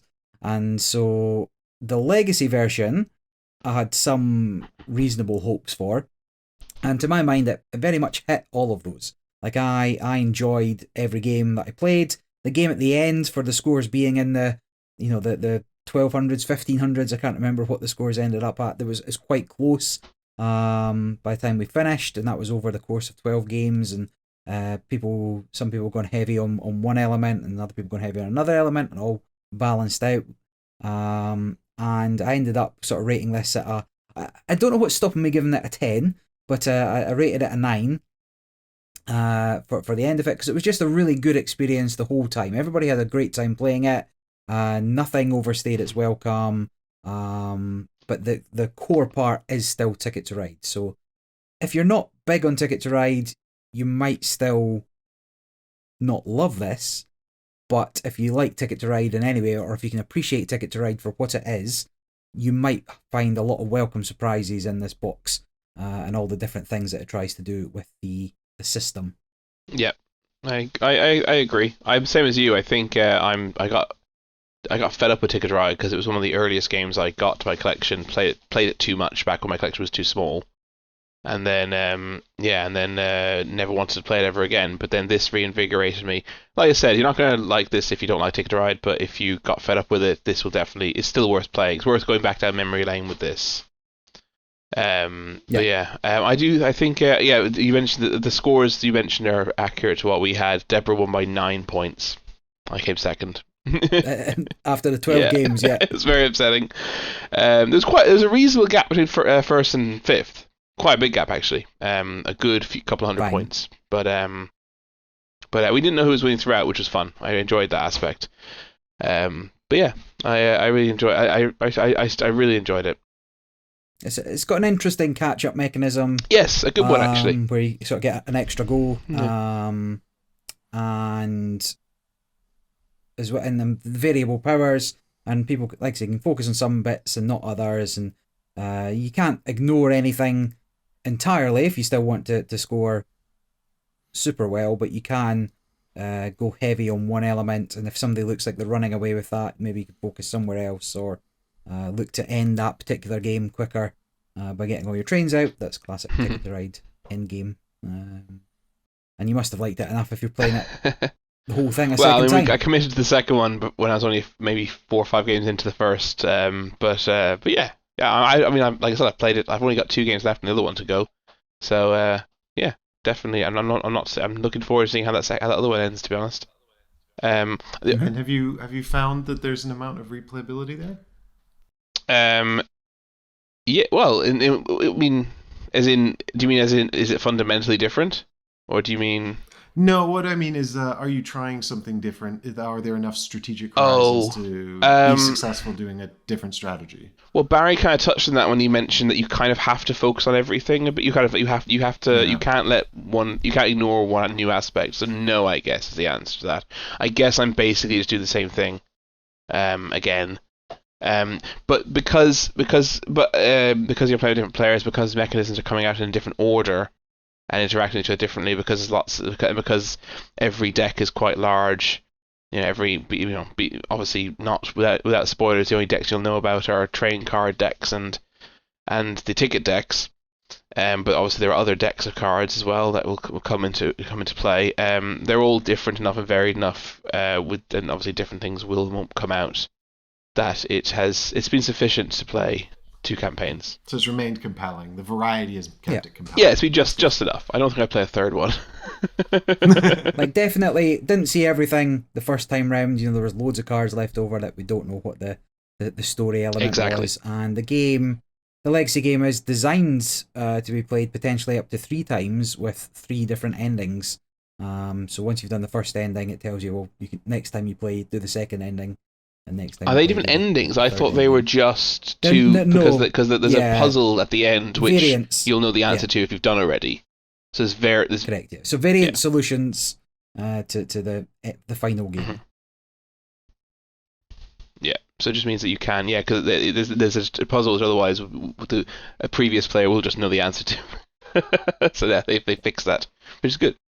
It sounds like, in light of the 2 contenders in the RSP Connoisseurs Game of the Year, based on the 3 that Spiel picked, it sounds like this is coming out in front of Daybreak for sure. I think so.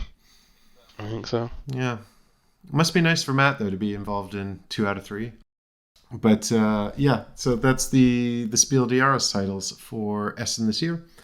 And we will be back at some stage to talk about the games that we are excited to see at Essen. But for now, thanks to Chris for joining us for this segment, and on with the podcast. Thanks for having me.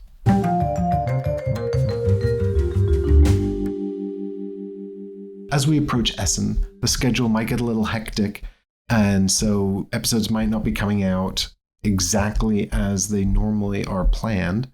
So if you haven't, this is a good opportunity to subscribe to the feed or turn on notifications, or whatever you do wherever you get your podcasts.